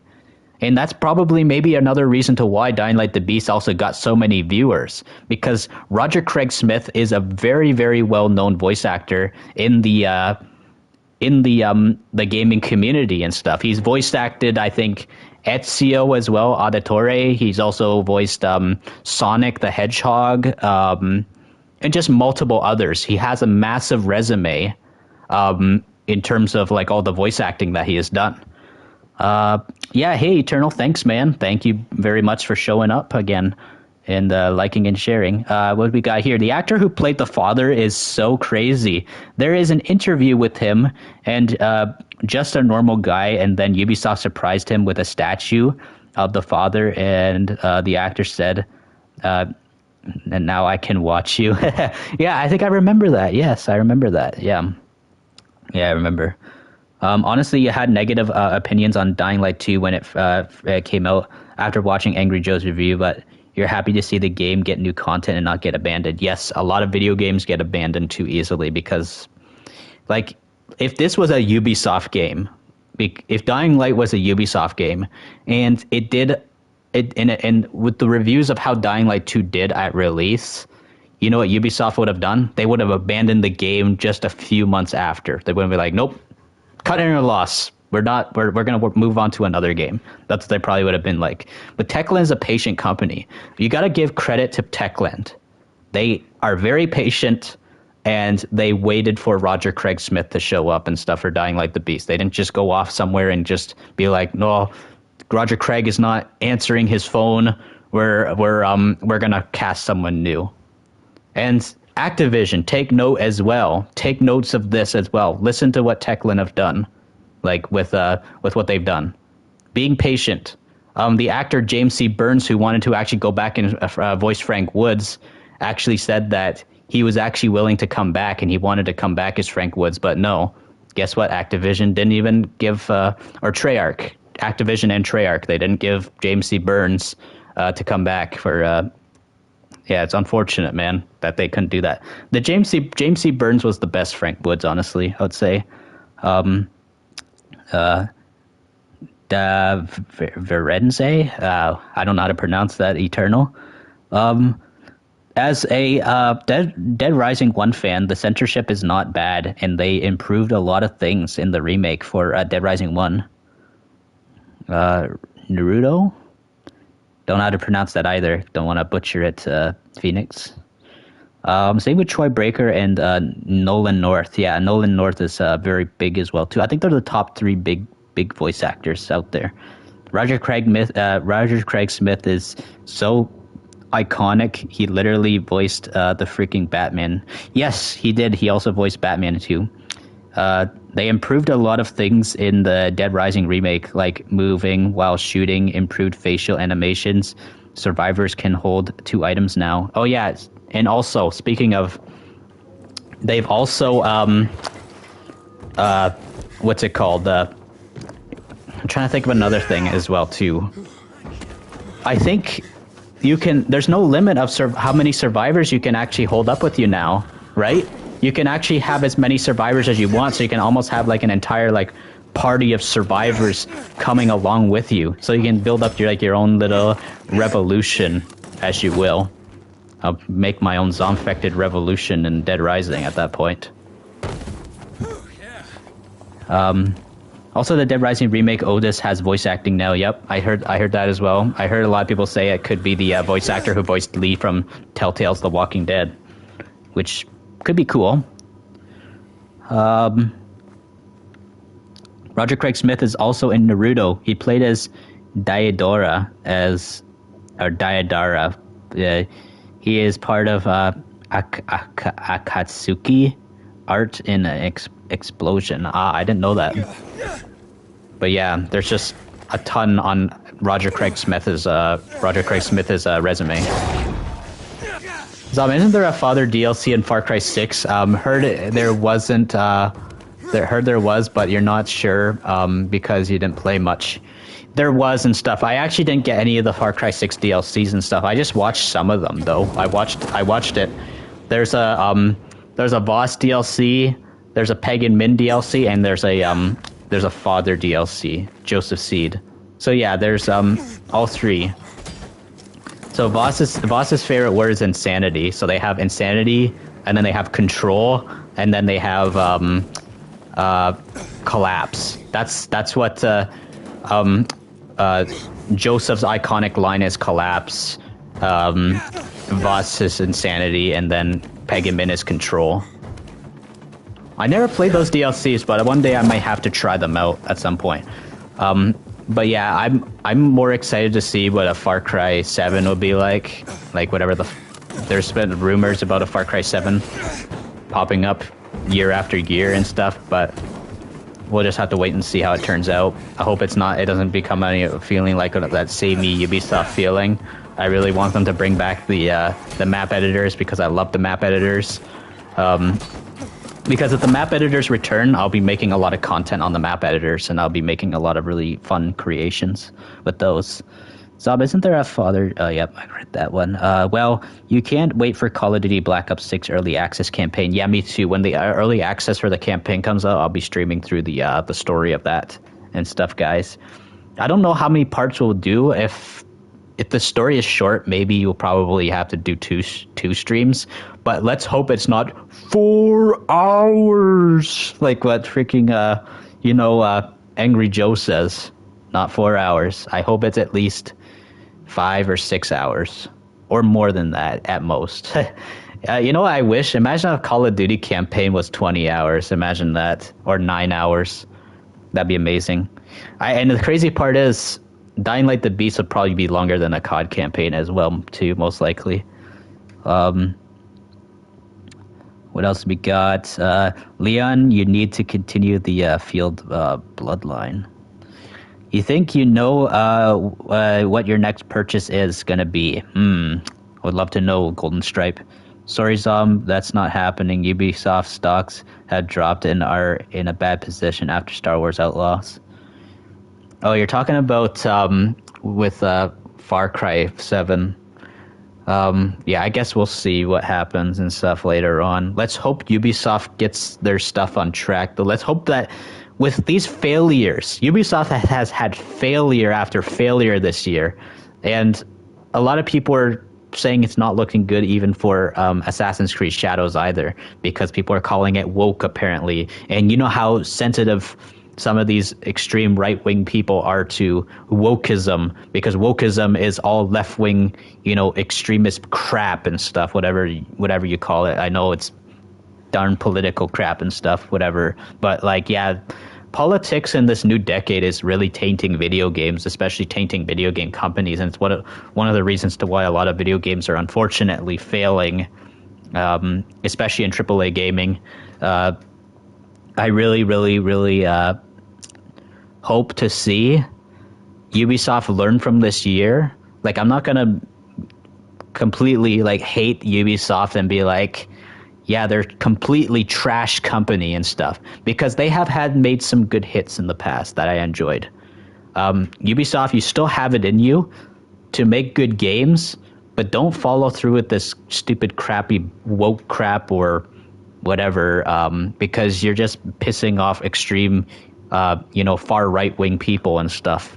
And because, the stupid left-wing ideology is, whatever it is. But it's hard. Yeah. I'm not very much of a political person myself, but, with a lot of the news that happens and stuff, it's hard to not see a lot of these political, stuff pop up even within the gaming industry. It's just slithering its way to politics, are just slithering its way into gaming so much. It's no wonder why so many gamers are talking politics these days, guys. Have I played the Infinite Warfare campaign? Yes, I have. I've actually played it earlier this year for Random Game Thursday, if you remember, Batman. And I think it's a very underrated campaign. You're going to buy all the DLCs for Far Cry 6. Okay, that sounds cool, Golden Stripe. The employees are boycotting the CEO in Ubisoft. He's the reason why they keep failing. Oh, so Yves Guillemot, right? Yves Guillemot. Okay. That's what you're talking about, right? Do the right thing, Ubisoft, or else you'll be put in the ground.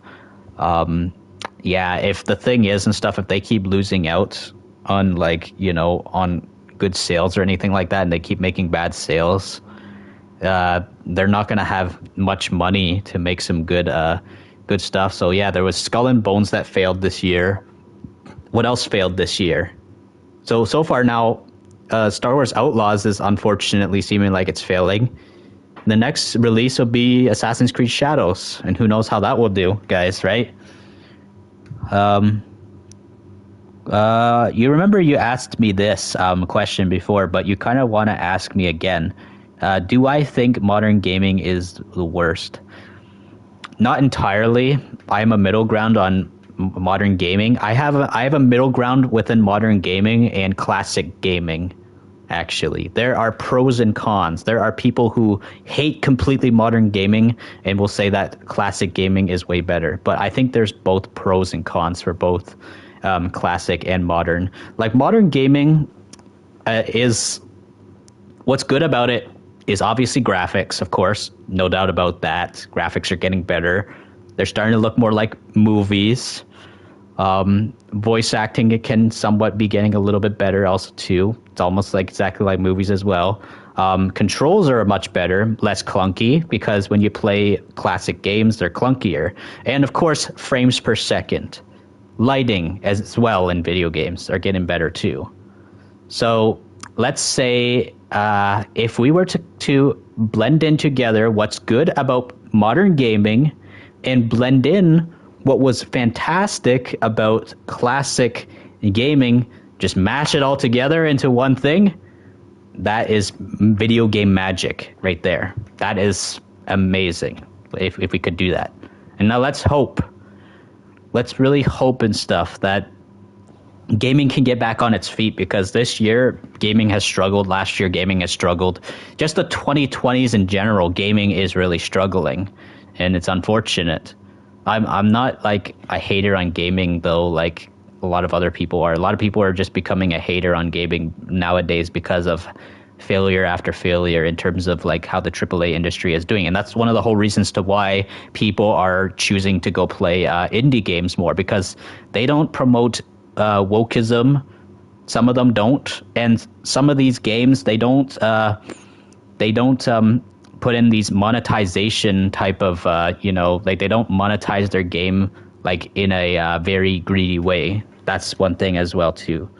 Like in terms of crazy microtransactions. Let's see what's catch up with chat as well too. What would happen to all the games Ubisoft made if they went bankrupt? Would they have to sell the rights of those games?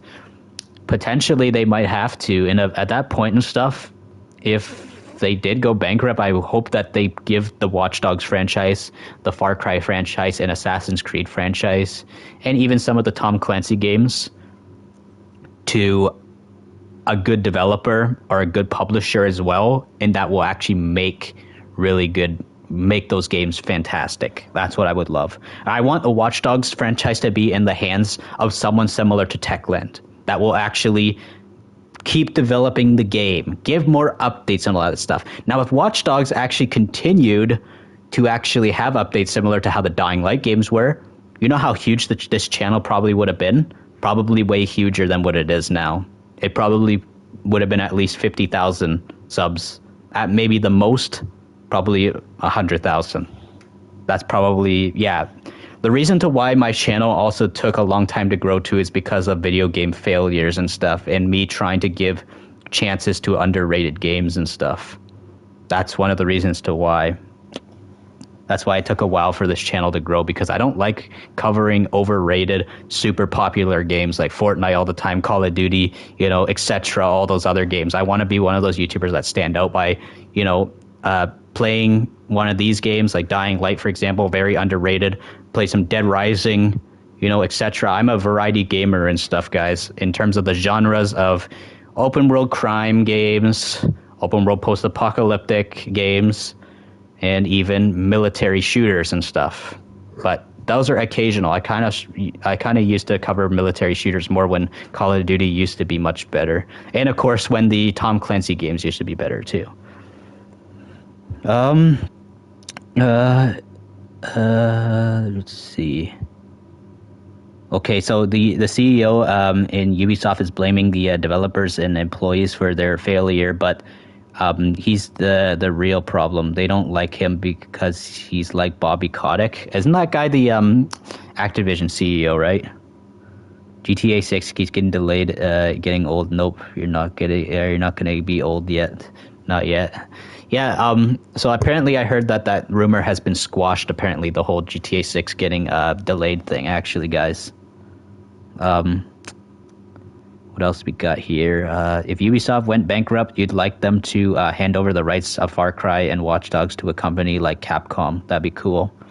Yeah, now if Watch Dogs actually was bought out by Capcom, it would definitely have more of a a Japanese feel to it. And I actually would love to see if Capcom actually made Watch Dogs. Some people actually said that they want to see Watch Dogs in Tokyo, Japan. You know how amazing that would be? I would definitely cover that for sure.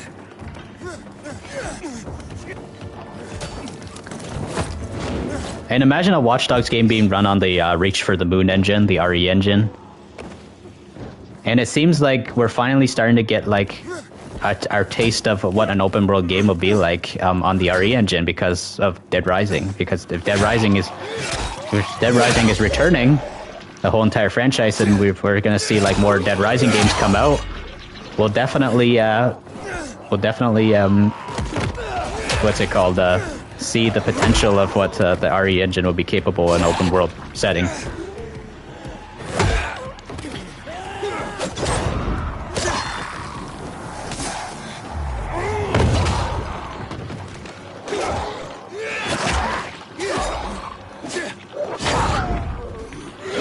Or imagine a Watch Dogs DLC with Aiden Pierce in Tokyo.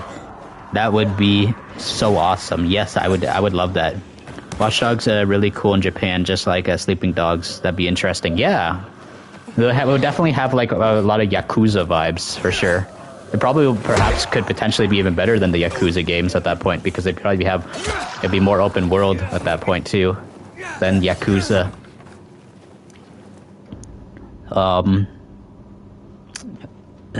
Watch Dogs really cool in Japan. Yeah, I already read that one. Oh crap, I'm getting spat at by a spitter. There, drop kick the spitter.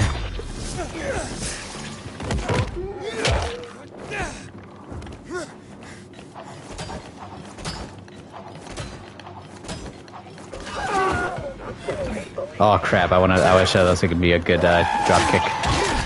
Oh, he ran right into the spike, the tag. Ow. Ouch.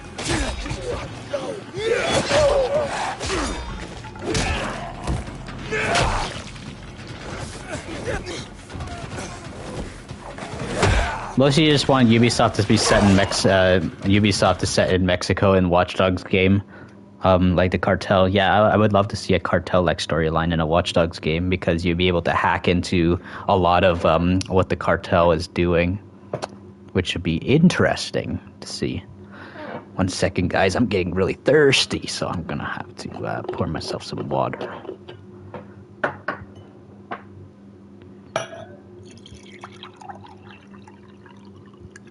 All right, Batman, have a good one.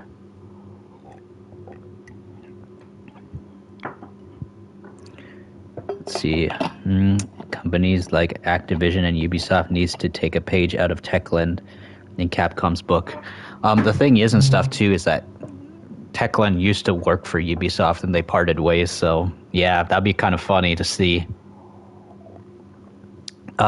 It's just Techland used to work for Ubisoft when they were making Call of Juarez, and what was cool though is that Call of Juarez's rights was bought out by Techland, so we could be actually seeing potentially a open world Call of Juarez game at some point. And it would probably look a lot like Far Cry and Red Dead put together because Call of Juarez is just like Red Dead. It's a Wild West game, but first person. So in a way, it will kind of look like Call of Duty in the Wild West again too. Yeah, because Call of Juarez was literally like Call of Duty in the Wild West, especially the multiplayer. I was so good at the multiplayer, guys, and I really miss the multiplayer in that game. I really wish I could show you how good I was at the multiplayer on Call of Juarez Bound in Blood, and even Call of Juarez the Cartel. Call of Juarez the Cartel felt like Cops and Robbers for Call of Duty because it was modern day Call of Juarez. Techland definitely dodged a bullet by leaving Ubisoft. Yeah, the only thing that's sad about when they left Ubisoft is that Ubisoft held the rights to Call of Juarez for quite a while, and we weren't going to be seeing a new Call of Juarez for a very long time. And still to this day, we're not seeing a new Call of Juarez for quite some time as well either. Literally, the only Call of Juarez game you can play on a modern console at the moment right now is Call of Juarez Gunslinger on the Nintendo Switch, unfortunately, because I don't even have a Nintendo Switch. You hope it'd be in the future? What game? You talking about Call of Juarez? Ghost Killer? Today's September 11th in the U.S. Yep, it is now September 11th. Yes. So yeah, it's been is it 23 years? Yeah, 23 years since 9/11. It's insane. Yeah, I'm gonna be seeing a lot of that. There's gonna be a lot of recommendations about 9/11 popping up in our YouTube feeds today. Later, this is the 11th of September.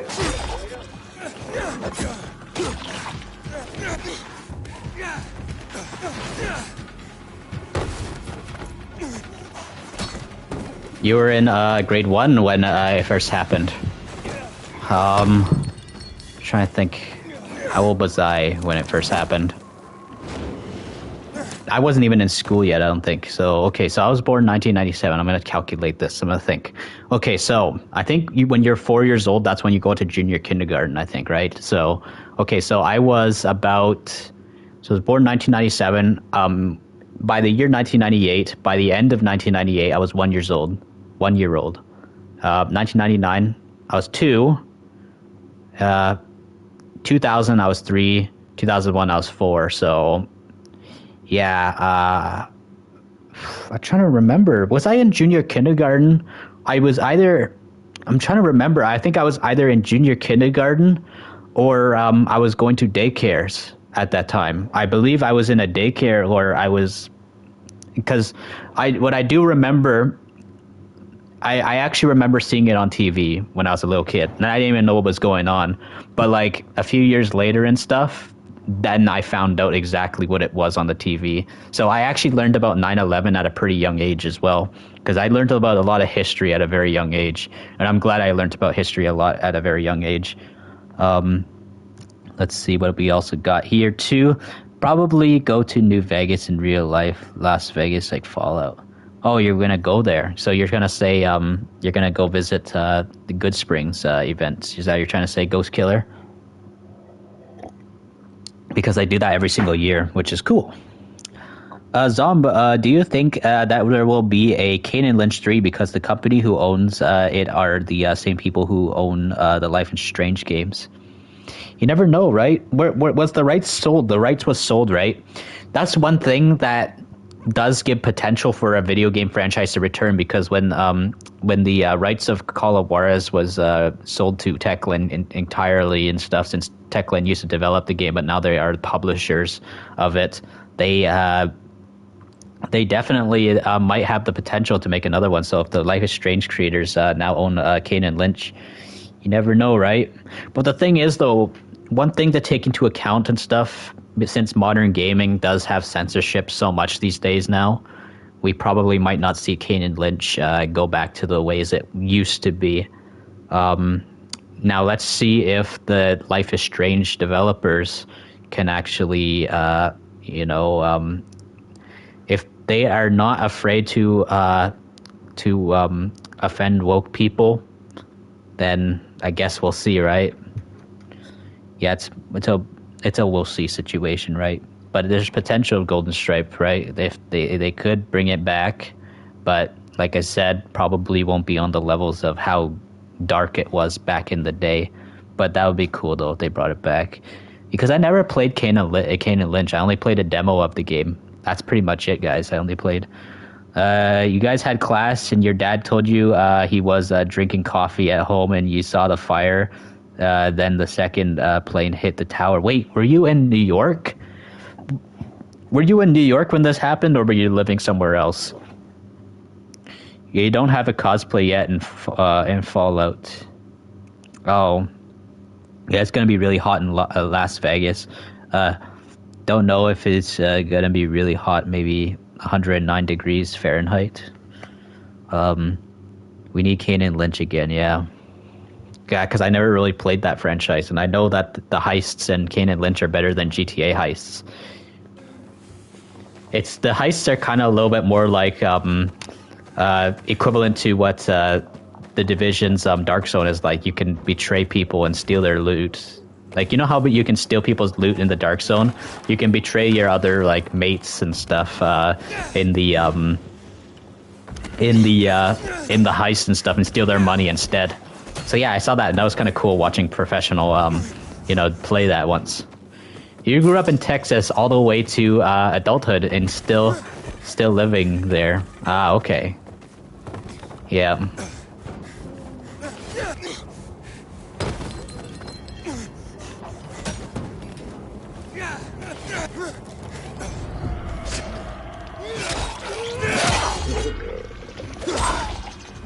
The multiplayer was so fun, but it sucks that it is dead, but Crime Boss reminds you of Kenny Lynch.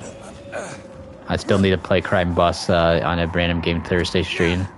When 9/11 happened, news outlets were broadcasting live. Yep, I remember that. It's like when they found out about the first plane crash, they were saying it was probably an accident or something, and they were saying that probably the plane ran out of fuel or something and crashed. And then after when they saw the second plane, they were like, okay, that was definitely on purpose. This is definitely a terrorist attack. The reason why some people were found out that it could have been a terrorist attack was because of what happened in the early 90s and the parking lot. I think they were trying to bomb the parking lot at the bottom of the World Trade Center, right? I believe that's what exactly happened. Yeah,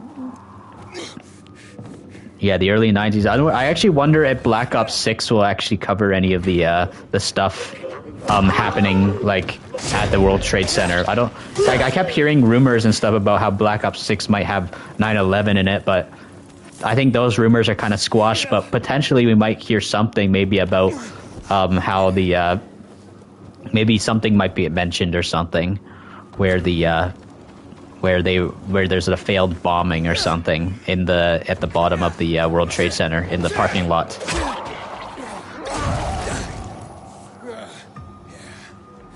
Putin warned the U.S. about that, and he overheard them. Man, 9/11 was the most darkest day for New York. But in terms of North America as well, they were comparing it to the biggest attack on U.S. soil since Pearl Harbor. That's what they were also bringing up too, because the biggest surprise attack on U.S. soil was back in Pearl Harbor with the Japanese, with their with all their suicide bombers and attacks and stuff by kamikazeing with the Japanese Zero planes and just flying their planes into U.S. ships and making the ships, the U.S. Navy's ships sink and all that stuff. And so, yeah, that was a major tragedy. And it's crazy that 9/11 was compared to that. But I think 9/11 had less casualties than Pearl Harbor, though. It was 1997. Childbirth in the hospital was a baby. You see many demons in your head. What was 3 years old? I don't know that reference. Ghost Killer. What is that supposed to mean? Wait a minute. Were you born in 1997? Is that what you're trying to say? Just like me, Ghost Killer. Which one, Golden Stripe? Let's see. It'd be cool if Techland bought the rights to The Walking Dead Telltale, because they could actually do something with the game instead of making a stupid comic. Yeah. It would be cool and stuff. I would love for Techland to make a The Walking Dead game, but I think Techland are all tied up with the Dying Light franchise and stuff. That's the thing. And that's why I actually even said before, too, I think Techland have the potential to make a really good The Walking Dead game, but they're just so tied up with Dying Light, I think. And I think people really they have high hopes for, more Dying Light projects later on for it to hit high heights. And not only that, too, but for it to hit high heights and stuff, for it to eventually become a television series. I really want it to become a television series. Which one? Which comment is it? Is it about Bush? I don't see anything about George Bush. All I see is something about you talking about how the broadcasting live, the news outlets, and how you lived in Texas. Those are the only two comments I see previously from you right now, Golden Stripe.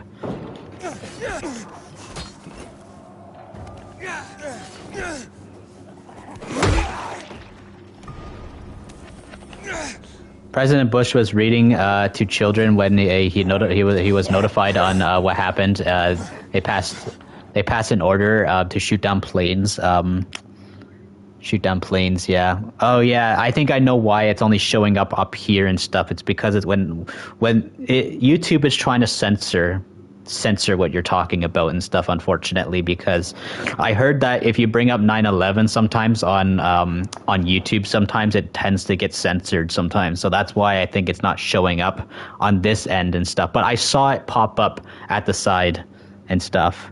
So try maybe putting it again so I can get like maybe shorten the message a little bit. Okay, so I saw that part. I saw that part when you were talking about them shooting it down. But yeah, I do remember George Bush was visiting kindergarten kids, I believe it was, yes.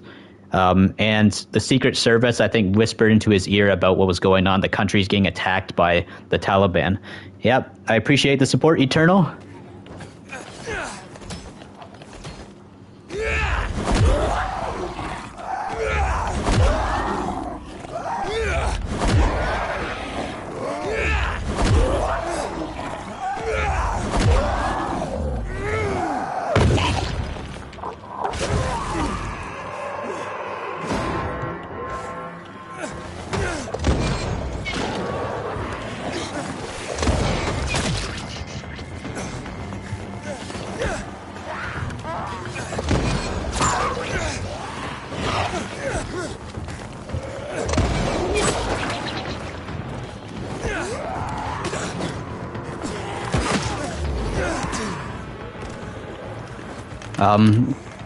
You know that there is never going to be another Telltale game where you play as AJ. It sucks what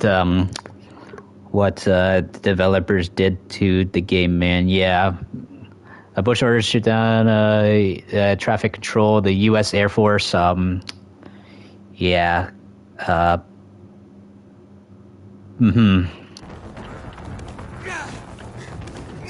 Yeah, I saw a bit of that and stuff. Now it doesn't show up on here again. Yeah, YouTube is really trying to censor, stuff about the 9/11. Seriously, it's what it is. Like, I have no control of it on this end and stuff either. It's really trying to ghost your comments. That's what it is.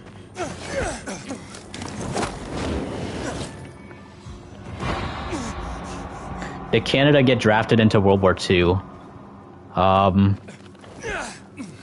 Well, they actually did. I think yes. The reason why they had to is because Canada needed to help with the invasion of getting back into Europe. So that's one of the whole reasons to why Canada was on Juno Beach assisting United States and Britain as well, because Canada and Britain and the U.S. were in a major alliance with each other and stuff, and we needed all the oppressed Europeans, really needed something. So yeah, Canada had no choice but to be involved in that as well. Like, we needed to get rid of the tyranny and stuff of World War II with Nazi Germany, and if you don't get rid of it in Europe, it could have spread over to North America. And that's one thing that was a fear in World War II was, North America getting attacked, mainland United States and even mainland Canada as well. But thankfully, World War II wasn't really affecting North America like on mainland too much. Yeah, Man in the High Castle, that show would have happened in real life if the Axis powers won.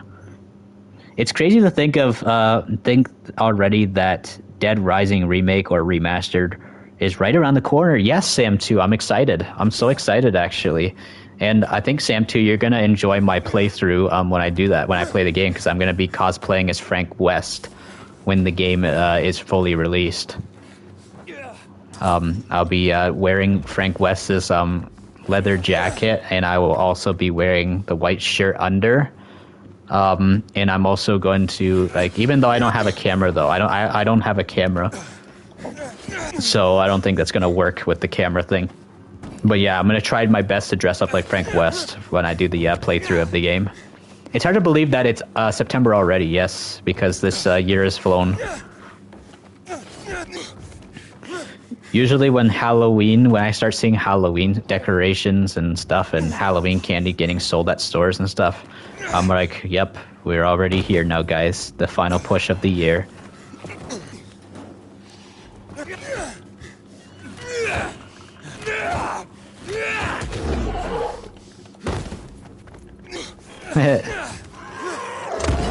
Oops, I thought I hit the grappling hook in my hand. Alright, have a good sleep, Ghost Killer. Have a good one, man.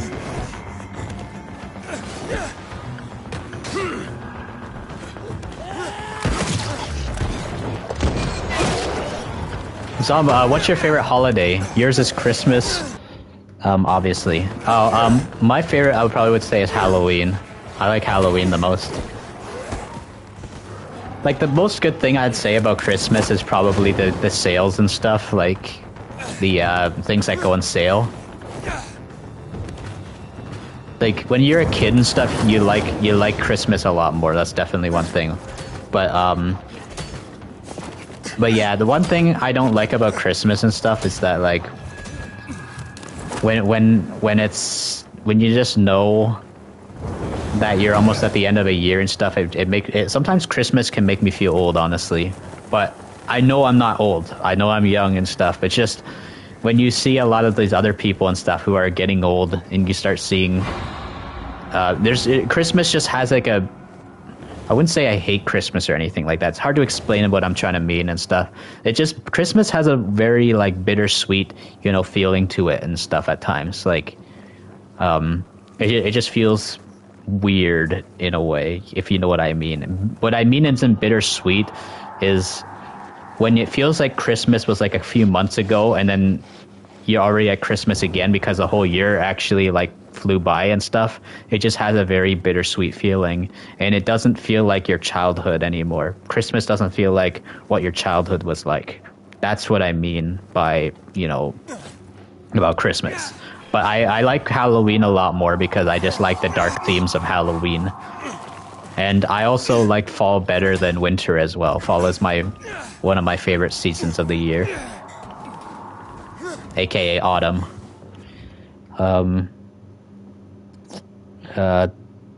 Let's see.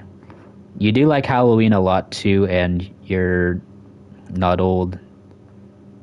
You're old. You're gonna be a dad. LOL. JK. Yeah. Yeah. There's plenty of people and stuff that are becoming parents at a very young age and stuff. But, like, it takes a lot of responsibility. Obviously, the worst time to have a kid and stuff is in high school. It is very bad to be a teen parent. Because it becomes really hard for you to finish your classes and exams and all that stuff.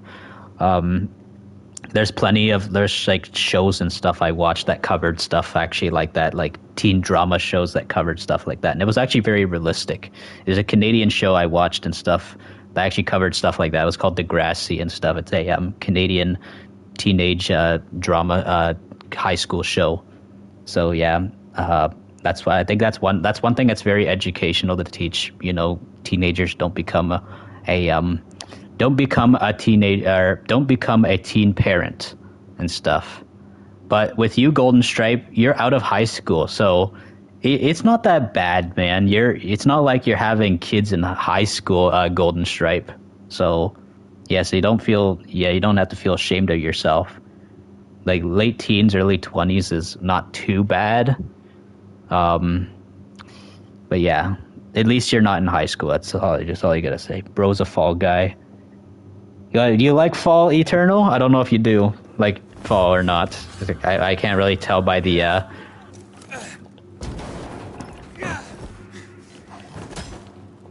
So Eternal says having kids equals life is gone. Well, it depends, actually, Eternal. You like winter. Oh, okay, so you like winter. It all depends and stuff. If you have kids and stuff, when you feel like your life is going good and you know that you've achieved a lot of goals and stuff, it's more like you've actually just started your life in a way. You're starting your own family. Oh, crap. I always forget. That always kills me, that fall right there. But yeah, if you achieved all your goals of what you have in life, and you finally have kids, and you finally feel like you have the time and stuff for your kids and all that stuff, then yeah, you're basically starting your life. But it sucks and stuff if you have a kid and stuff, and you're not having such a good life because you're going to be giving that childhood a bad life, and that's one thing you don't want to do.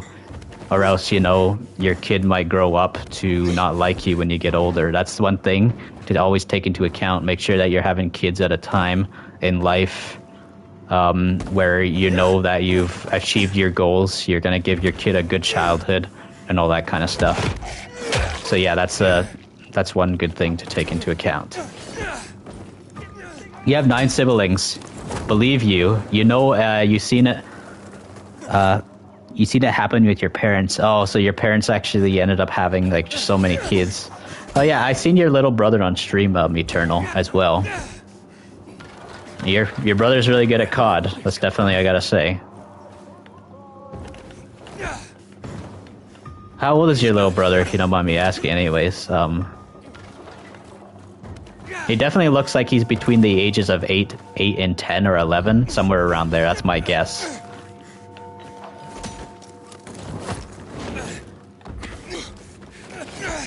Have I tried the unicorn frappuccino from Starbucks? No, I have not actually. What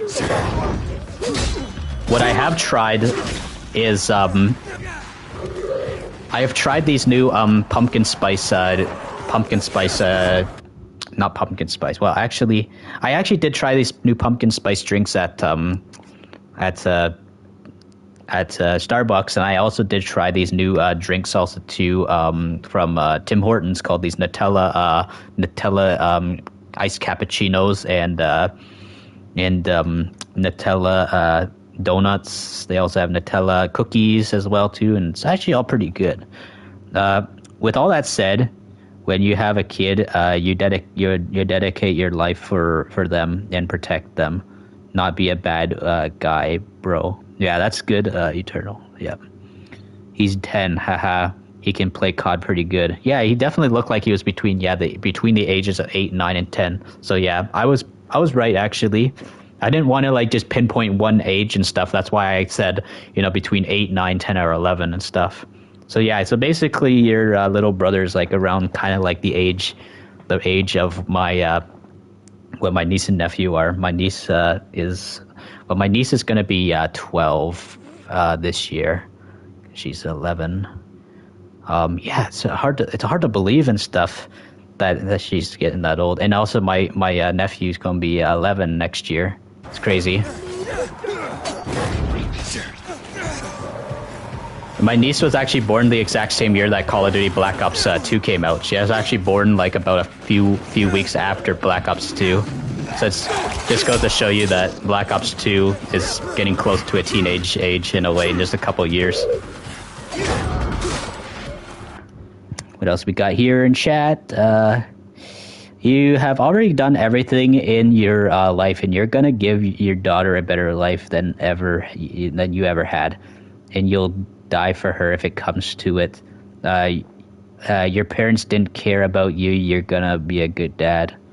Yeah, that's good. Well, at least make sure that you're giving your kid the life that your parents didn't give you and stuff. Or I don't know if I phrased that right, but I was trying to phrase it in a way that makes sense.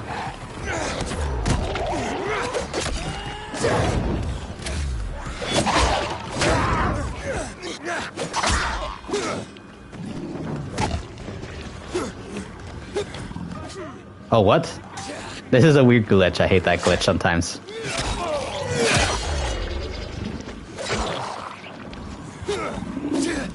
Oh, wow. I can't even kill this one either. It's a glitch, too. What a good dad community, though. Okay. W fathers and mothers.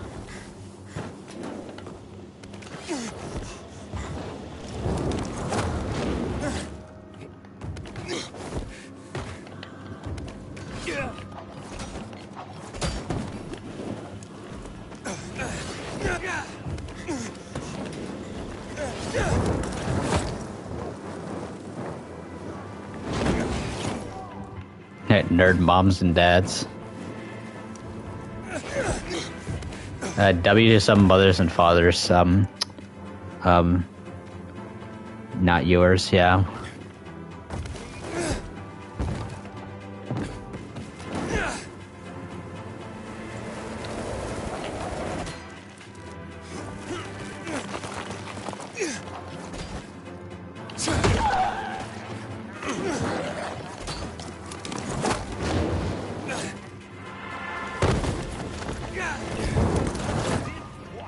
You're giving the baby milk bottle, instead of giving the baby milk bottle, give it a controller.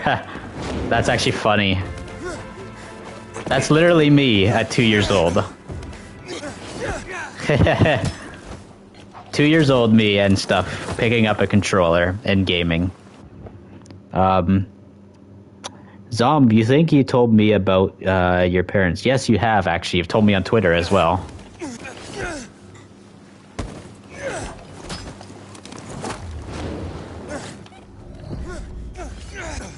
You met your parents when you were 6, so you know what's up, haha. Also, you at 2 years old.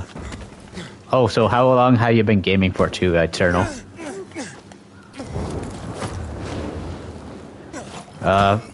First game you ever played was duck shooting in the Atari Auto Duck Hunt, right? Is that what it is? Duck Hunt?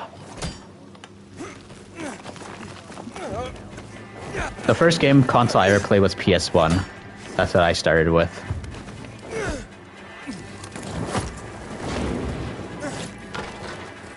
Yeah, you're 29, you've been gaming since 2? Yeah, me too.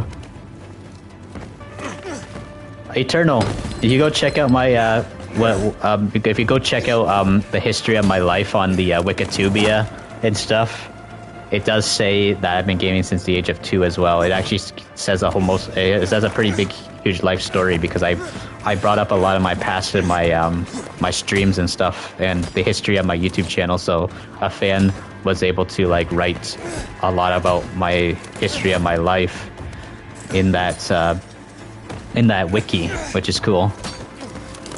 Yeah, 900,000 views in total on my channel has seen. Just another like 100,000 or less than 100,000 now, and we will be at 1 million views on the channel.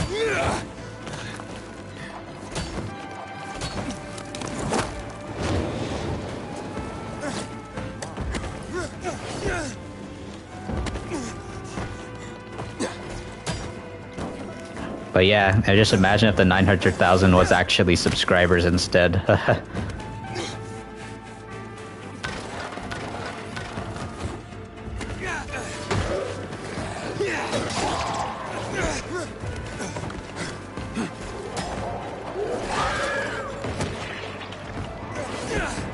Need to buy a new controller so you can start making money with your channel again. Imagine 900k subs.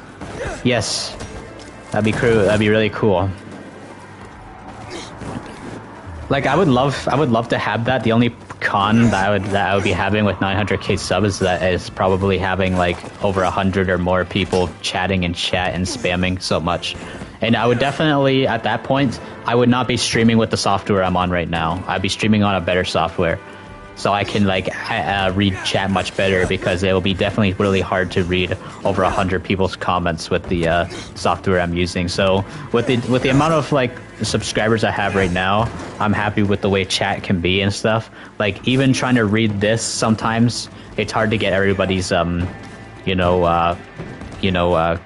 all at once. So they're gonna have to repeat sometimes too. Let's see. It's nice when chat spams. Only when people spam like good stuff, not like spamming crap and stuff and trolling. That's the only thing that's bad. You get that, bro? You have the same.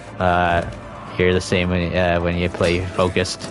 Yeah, I try my best to multitask as best as possible. If I have to pause, sometimes I will pause to get some comments and answer in the fullest and best way I can. Your dad was a bad guy. He used to abuse you and your mother. I used to drink a lot too, so yeah, pretty much had to look after yourself. Maybe one day you'll talk about your whole story on your channel one day. Yeah, that'd be interesting for you to talk about later on at some point too.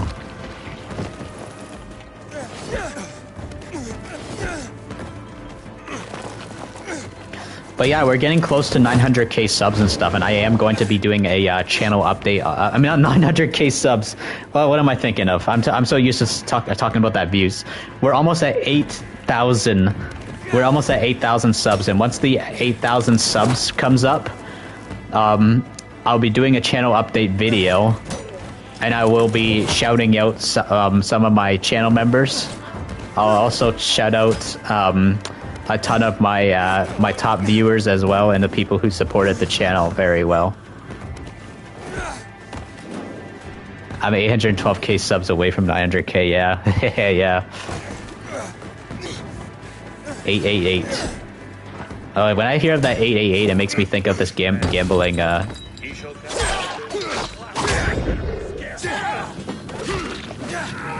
gambling platform. Miscalculation. Yeah, it's fine.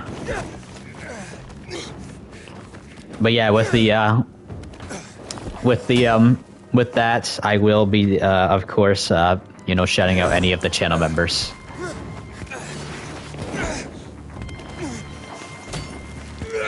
So yeah, consider, of course, you know, renewing the membership whenever I still have, like, whenever I hit the 8K and stuff, and I will have everybody showing up in my milestone video and all that stuff, and I'll be talking about future plans on the channel as well whenever that happens.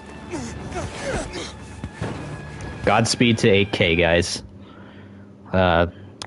Let's see. Your first game you played as a kid was Mario Kart Double Dash. Interesting.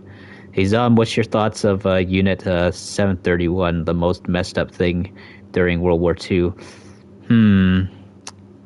I gotta do more research on that again. There's just so many stories in World War II and stuff that that even I used to read up a lot, way more about World War II history when I was a little kid, but I have a little bit of a foggy memory, just a little bit on some World War II history, so I have to read up on a little bit of it again. Since I have not been able to play very much, you know, World War II games as much today compared to when I was younger, I kind of really wish that the World War II video game trend was still trending and stuff. I know people got bored of it, World War II games and stuff, and that's why we're not seeing so much World War II games like before. But for the people who love World War II history, they need to come out with, you know, certain games more World War II like that. But yeah, I think the top World War II game today would probably be Sniper Elite. I know Hell Let Loose is also one too. But holy crap, guys, I need some lubrication on my throat. I've been talking so much, guys. Here we go. Gotta get myself another drink. Here we go. Don't worry about Nightbot Eternal. Nightbot's just being an idiot at that point. Ha ha ha ha ha. It's good Mario impression. Mario. It's a Mario. That's what it sounds like. Nightbot, like and share.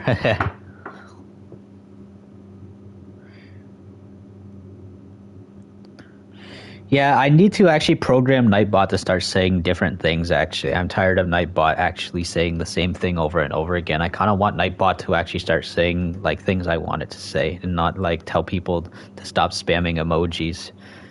I haven't gotten around to that, and I need to learn how to actually program it properly.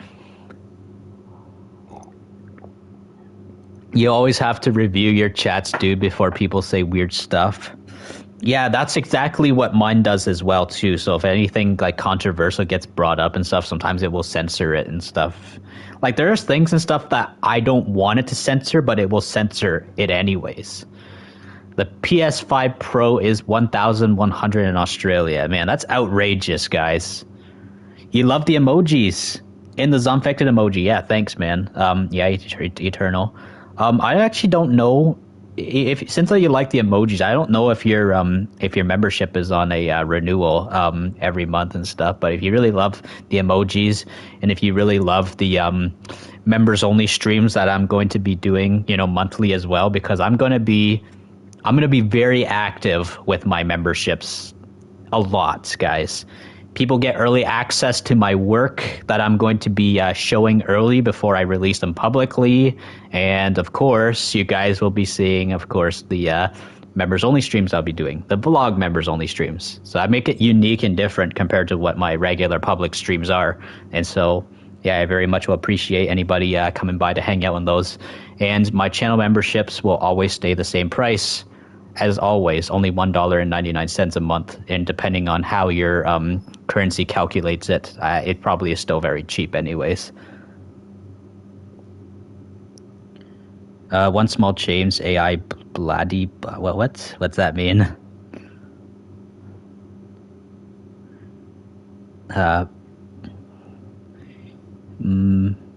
Oh, are you talking about the PlayStation 5? You're aiming for PS6, PS5 Pro is not that much better graphically.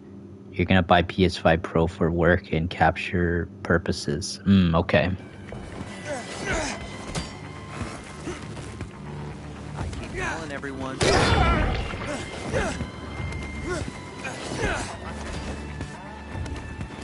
You can buy PS5 Pro for €700.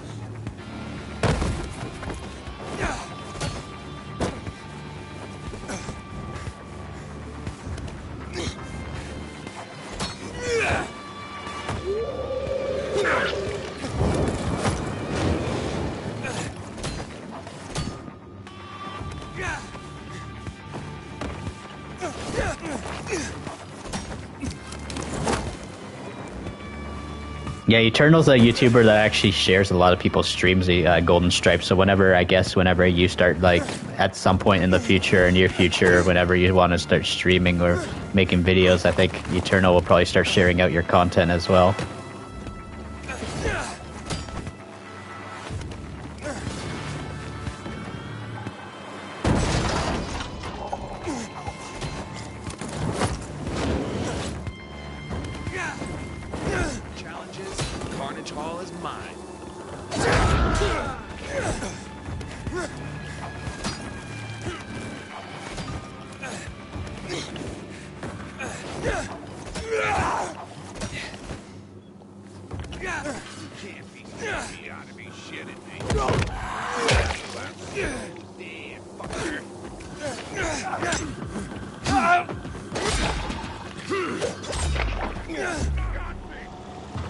There we are.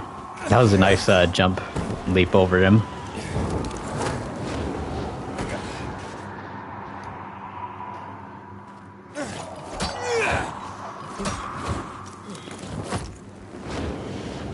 That guy that I killed actually was actually a bandit.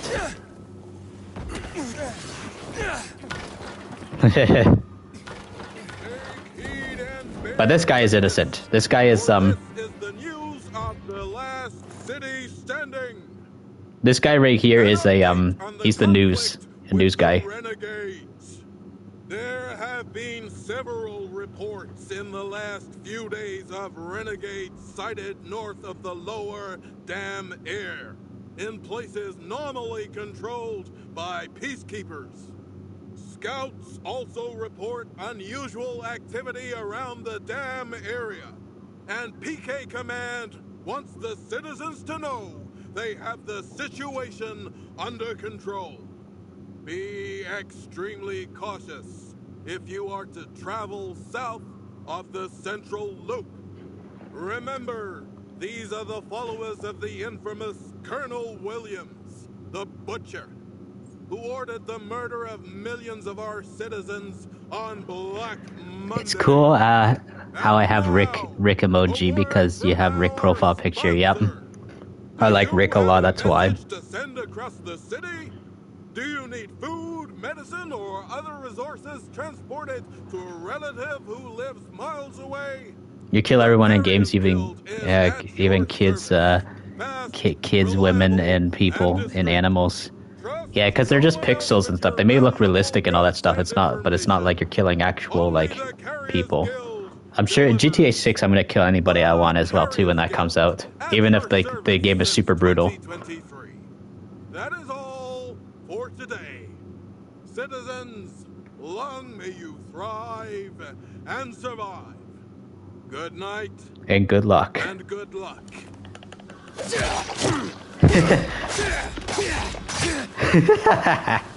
I just wanted him to finish his news story, and then I did that to him.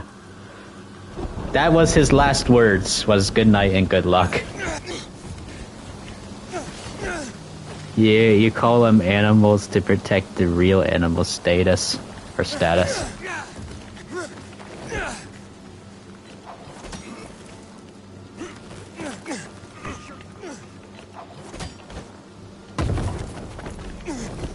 Was that funny, Eternal, when I did that? Oh, hey, Rico. If you're enjoying Rico, consider dropping a like, man.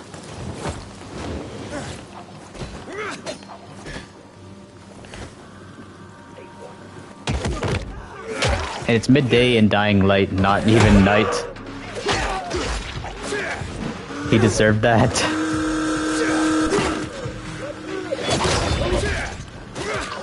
Yeah, that's Dying Light's always catchphrase slogan that they use. Ooh, nice kill when he came close.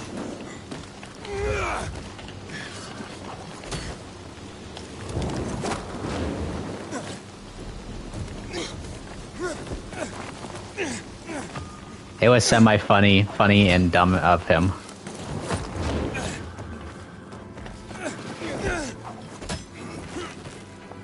Alright, there's gonna be I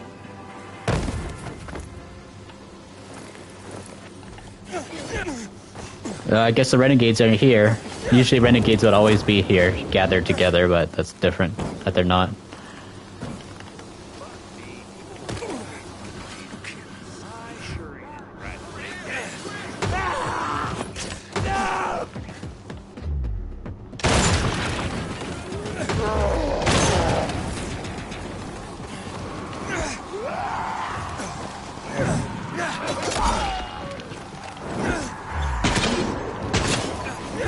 Yep.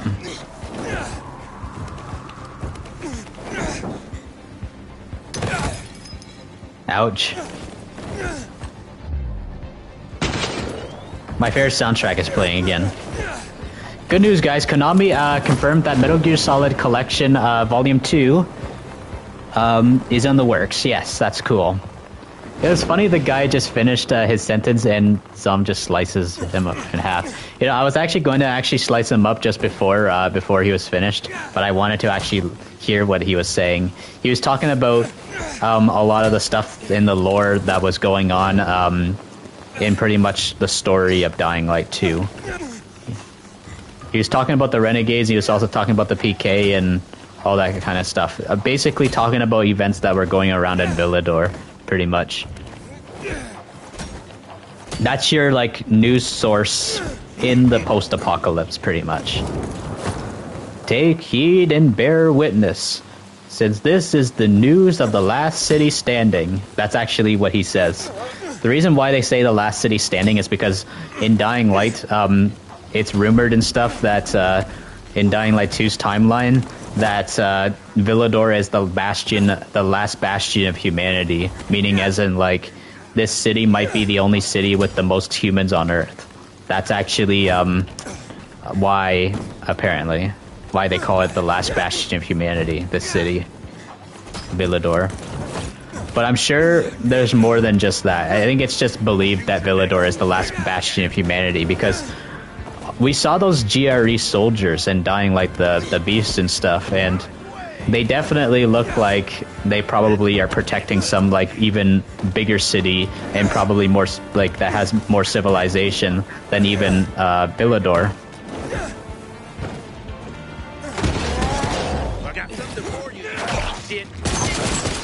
All right, let's see what we got here in chat. Zom sliced him in half. Yep, wrote that one. He's not the news reporter anymore because he felt the wrath of the zombies, lol. Well, actually, more like the wrath of me and stuff slicing him up. Yeah, because he was...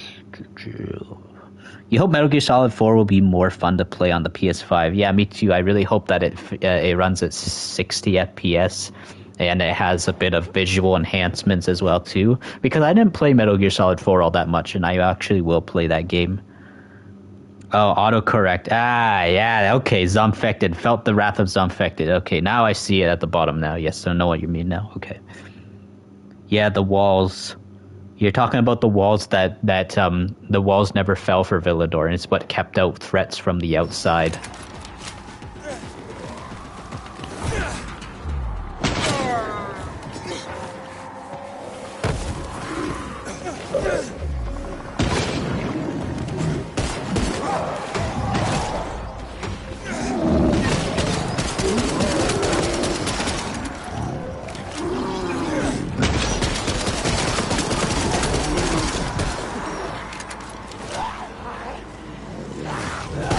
Do I like Skyrim? I didn't play much Skyrim, so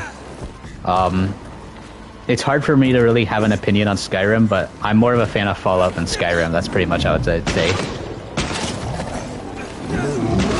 I do know that they do console mod support for Skyrim, similar to Fallout.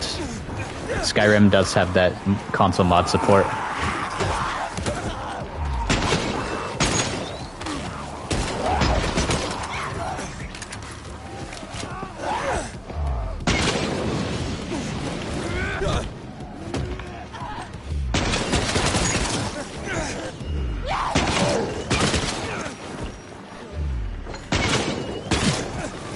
There we are. That's how you play Dying Light 2 when you're shooting.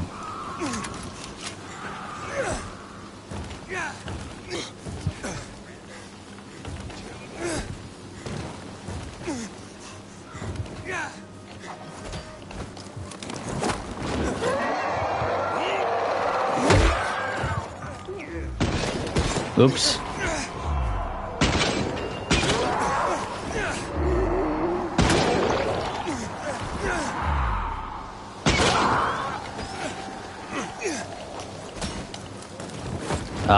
Look at your profile picture. Let's see. What is this? What is your profile picture? It's actually kind of hard to tell what it is. I can tell it's in something new, but you can tell me what it is. It's hard to really tell what it is. All right, reload.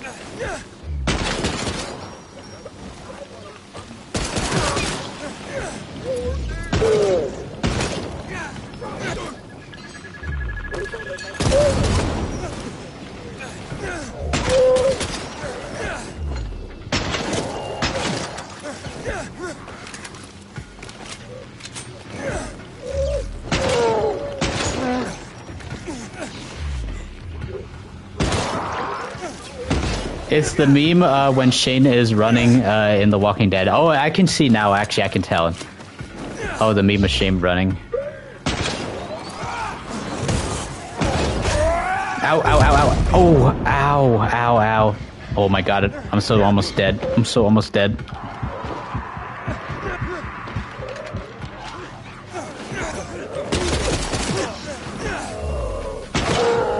Not dead no more.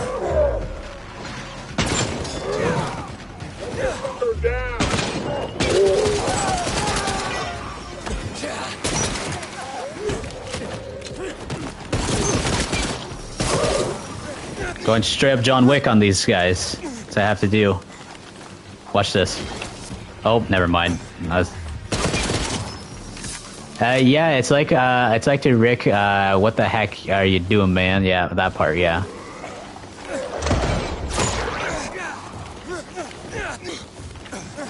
Guns and Dying Light. You don't know, it's weird.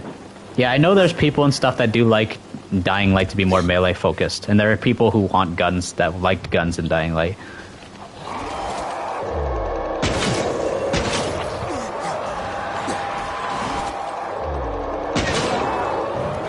See, look at that. You see that?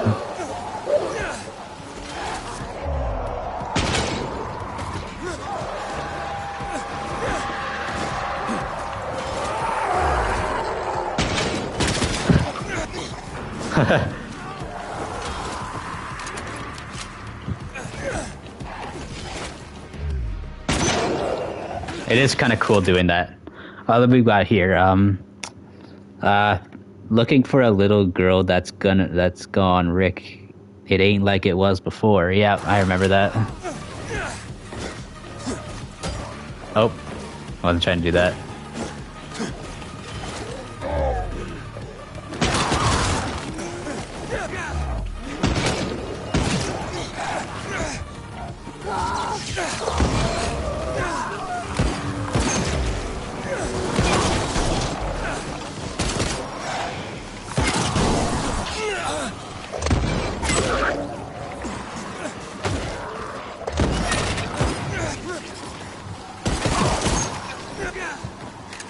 Literally a dual-wielding a boomstick and a pistol. What's my best Shane impression? Let me tell you something, Rick. Something like that. Trying to think. Another one. Raise your gun.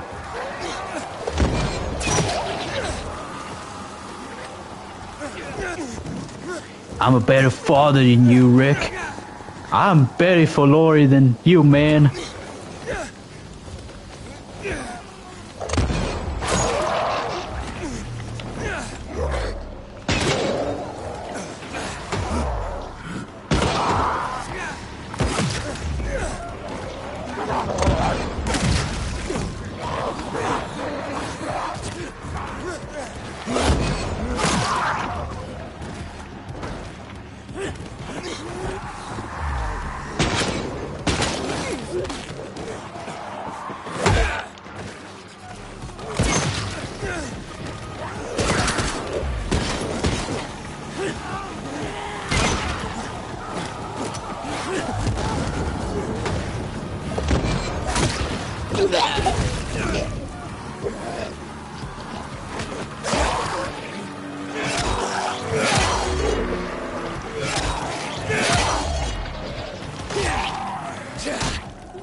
Yeah, it was fun hanging out, man. You're gonna go make a Far Cry 5 video. Alright. Send it to me after you're done. I'll check it out.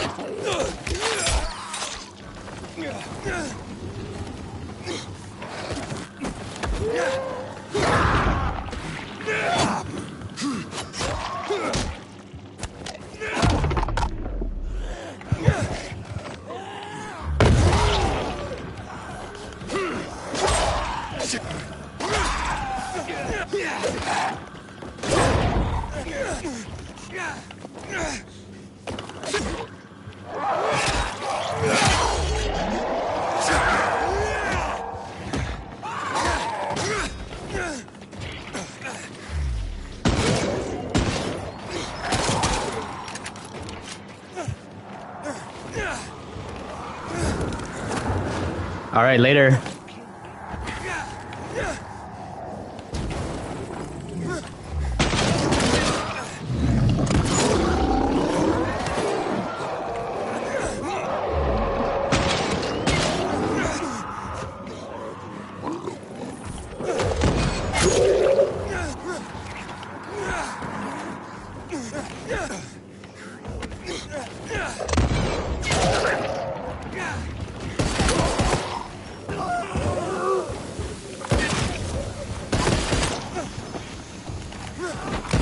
Oh crap, it's gonna explode. Yep.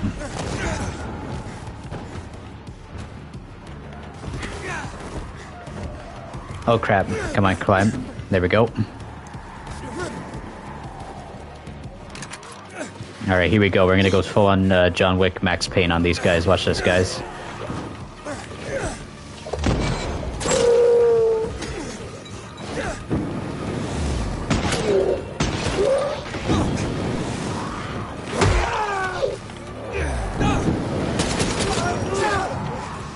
Oop. Come on, come on. Reload, reload.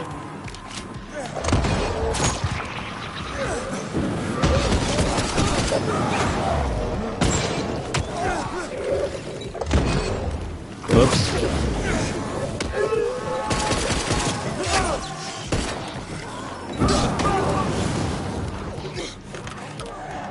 Man, that's a war zone over here. Look at that.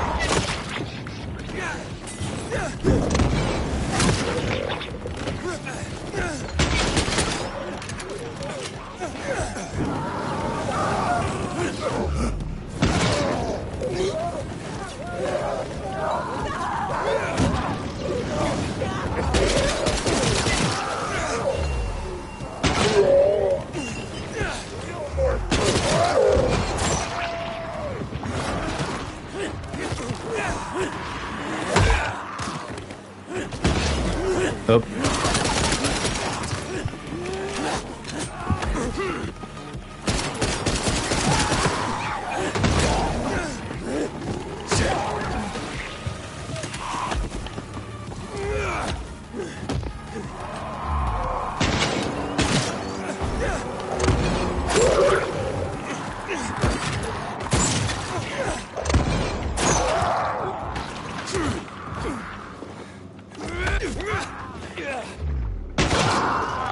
There we are. Epic battle.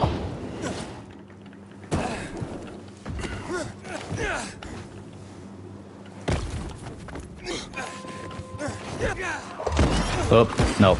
Switch to battling it.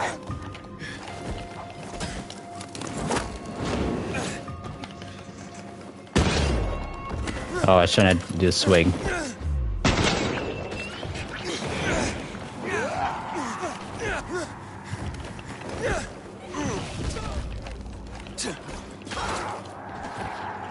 Oops.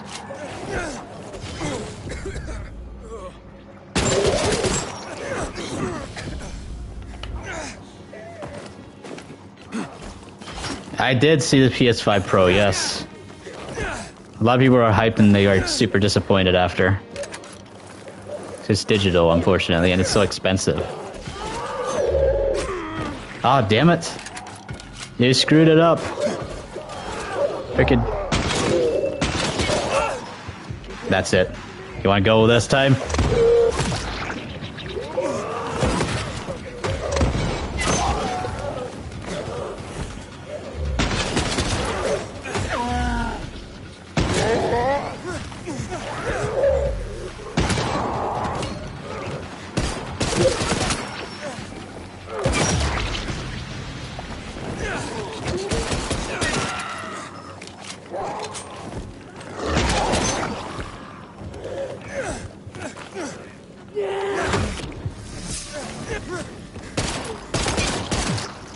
You're disappointed as well with it, yep. At least I got a disc holder one though. I'm glad I have that. Damn it.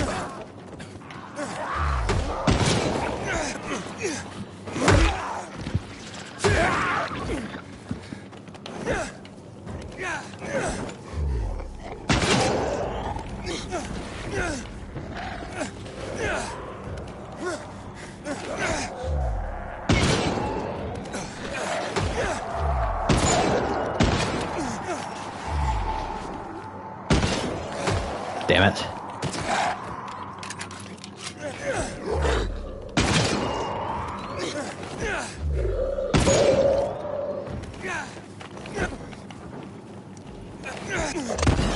Oh.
I switched my gun. I haven't switched my guns all stream. Let's let's use this.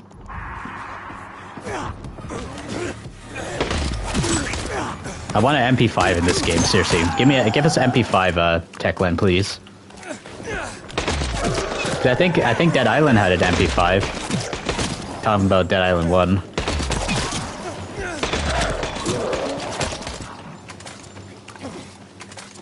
I actually like this SMG. It's a nice SMG. It comes from the Golden Years bundle.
Be right back.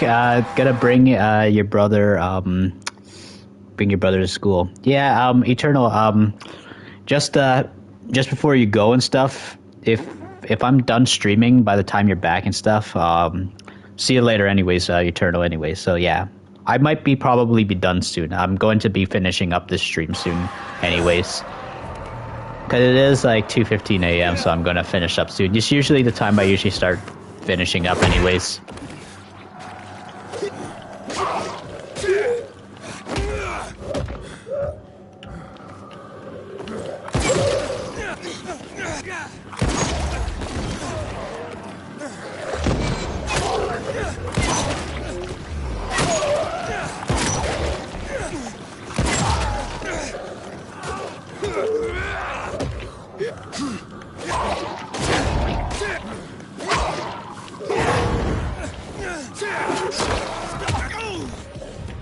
Oh, what the heck? He made a Kyle Crane sound effect. It's like Brother Craig Smith's voice is used in there for a second. I never heard that before in Dying Light 2. It's like they reuse some sounds from... They reuse some, like, sounds from Kyle Crane on Aiden, that's what I've noticed. Which is kind of funny. Because their voices are so similar, kind of. Somewhat similar.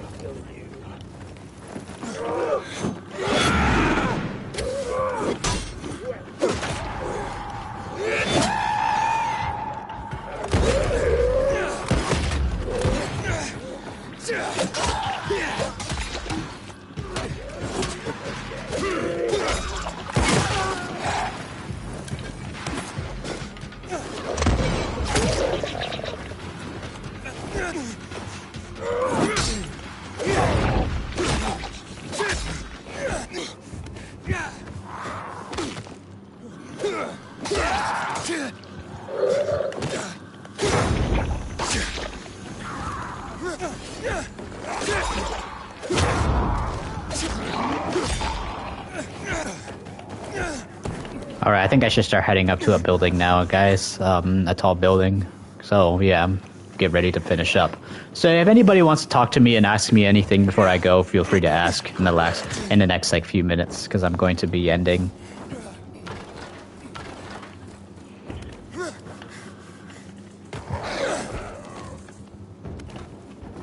Let's see a building I should go to. And it's a good time to actually leave off anyways because of, what do you call that, It's, usually I like to leave off around the time when sun sets.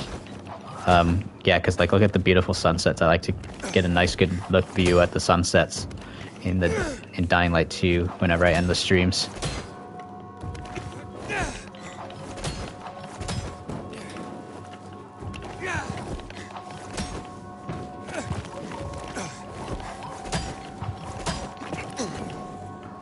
Anyways... Should be a good spot to get a nice look at the beautiful sunset. Actually, right here. Maybe over here. Yep, right here should be good. Yes, that's a beautiful view, guys. Anyways, let's see. I'll just wait right here and see if you guys want to ask me anything before I go. Oh, dang. I'm gonna take off this toque soon, actually. I've been wearing it for so long, it's starting to get very warm on my head.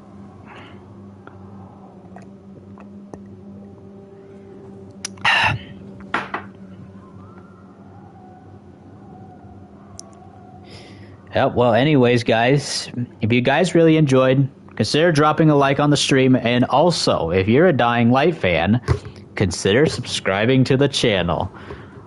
And ding that bell icon really hard so I can always stay within fast reach of your fingertips when new uploads arrive. Zombfected Gaming 349 over and out.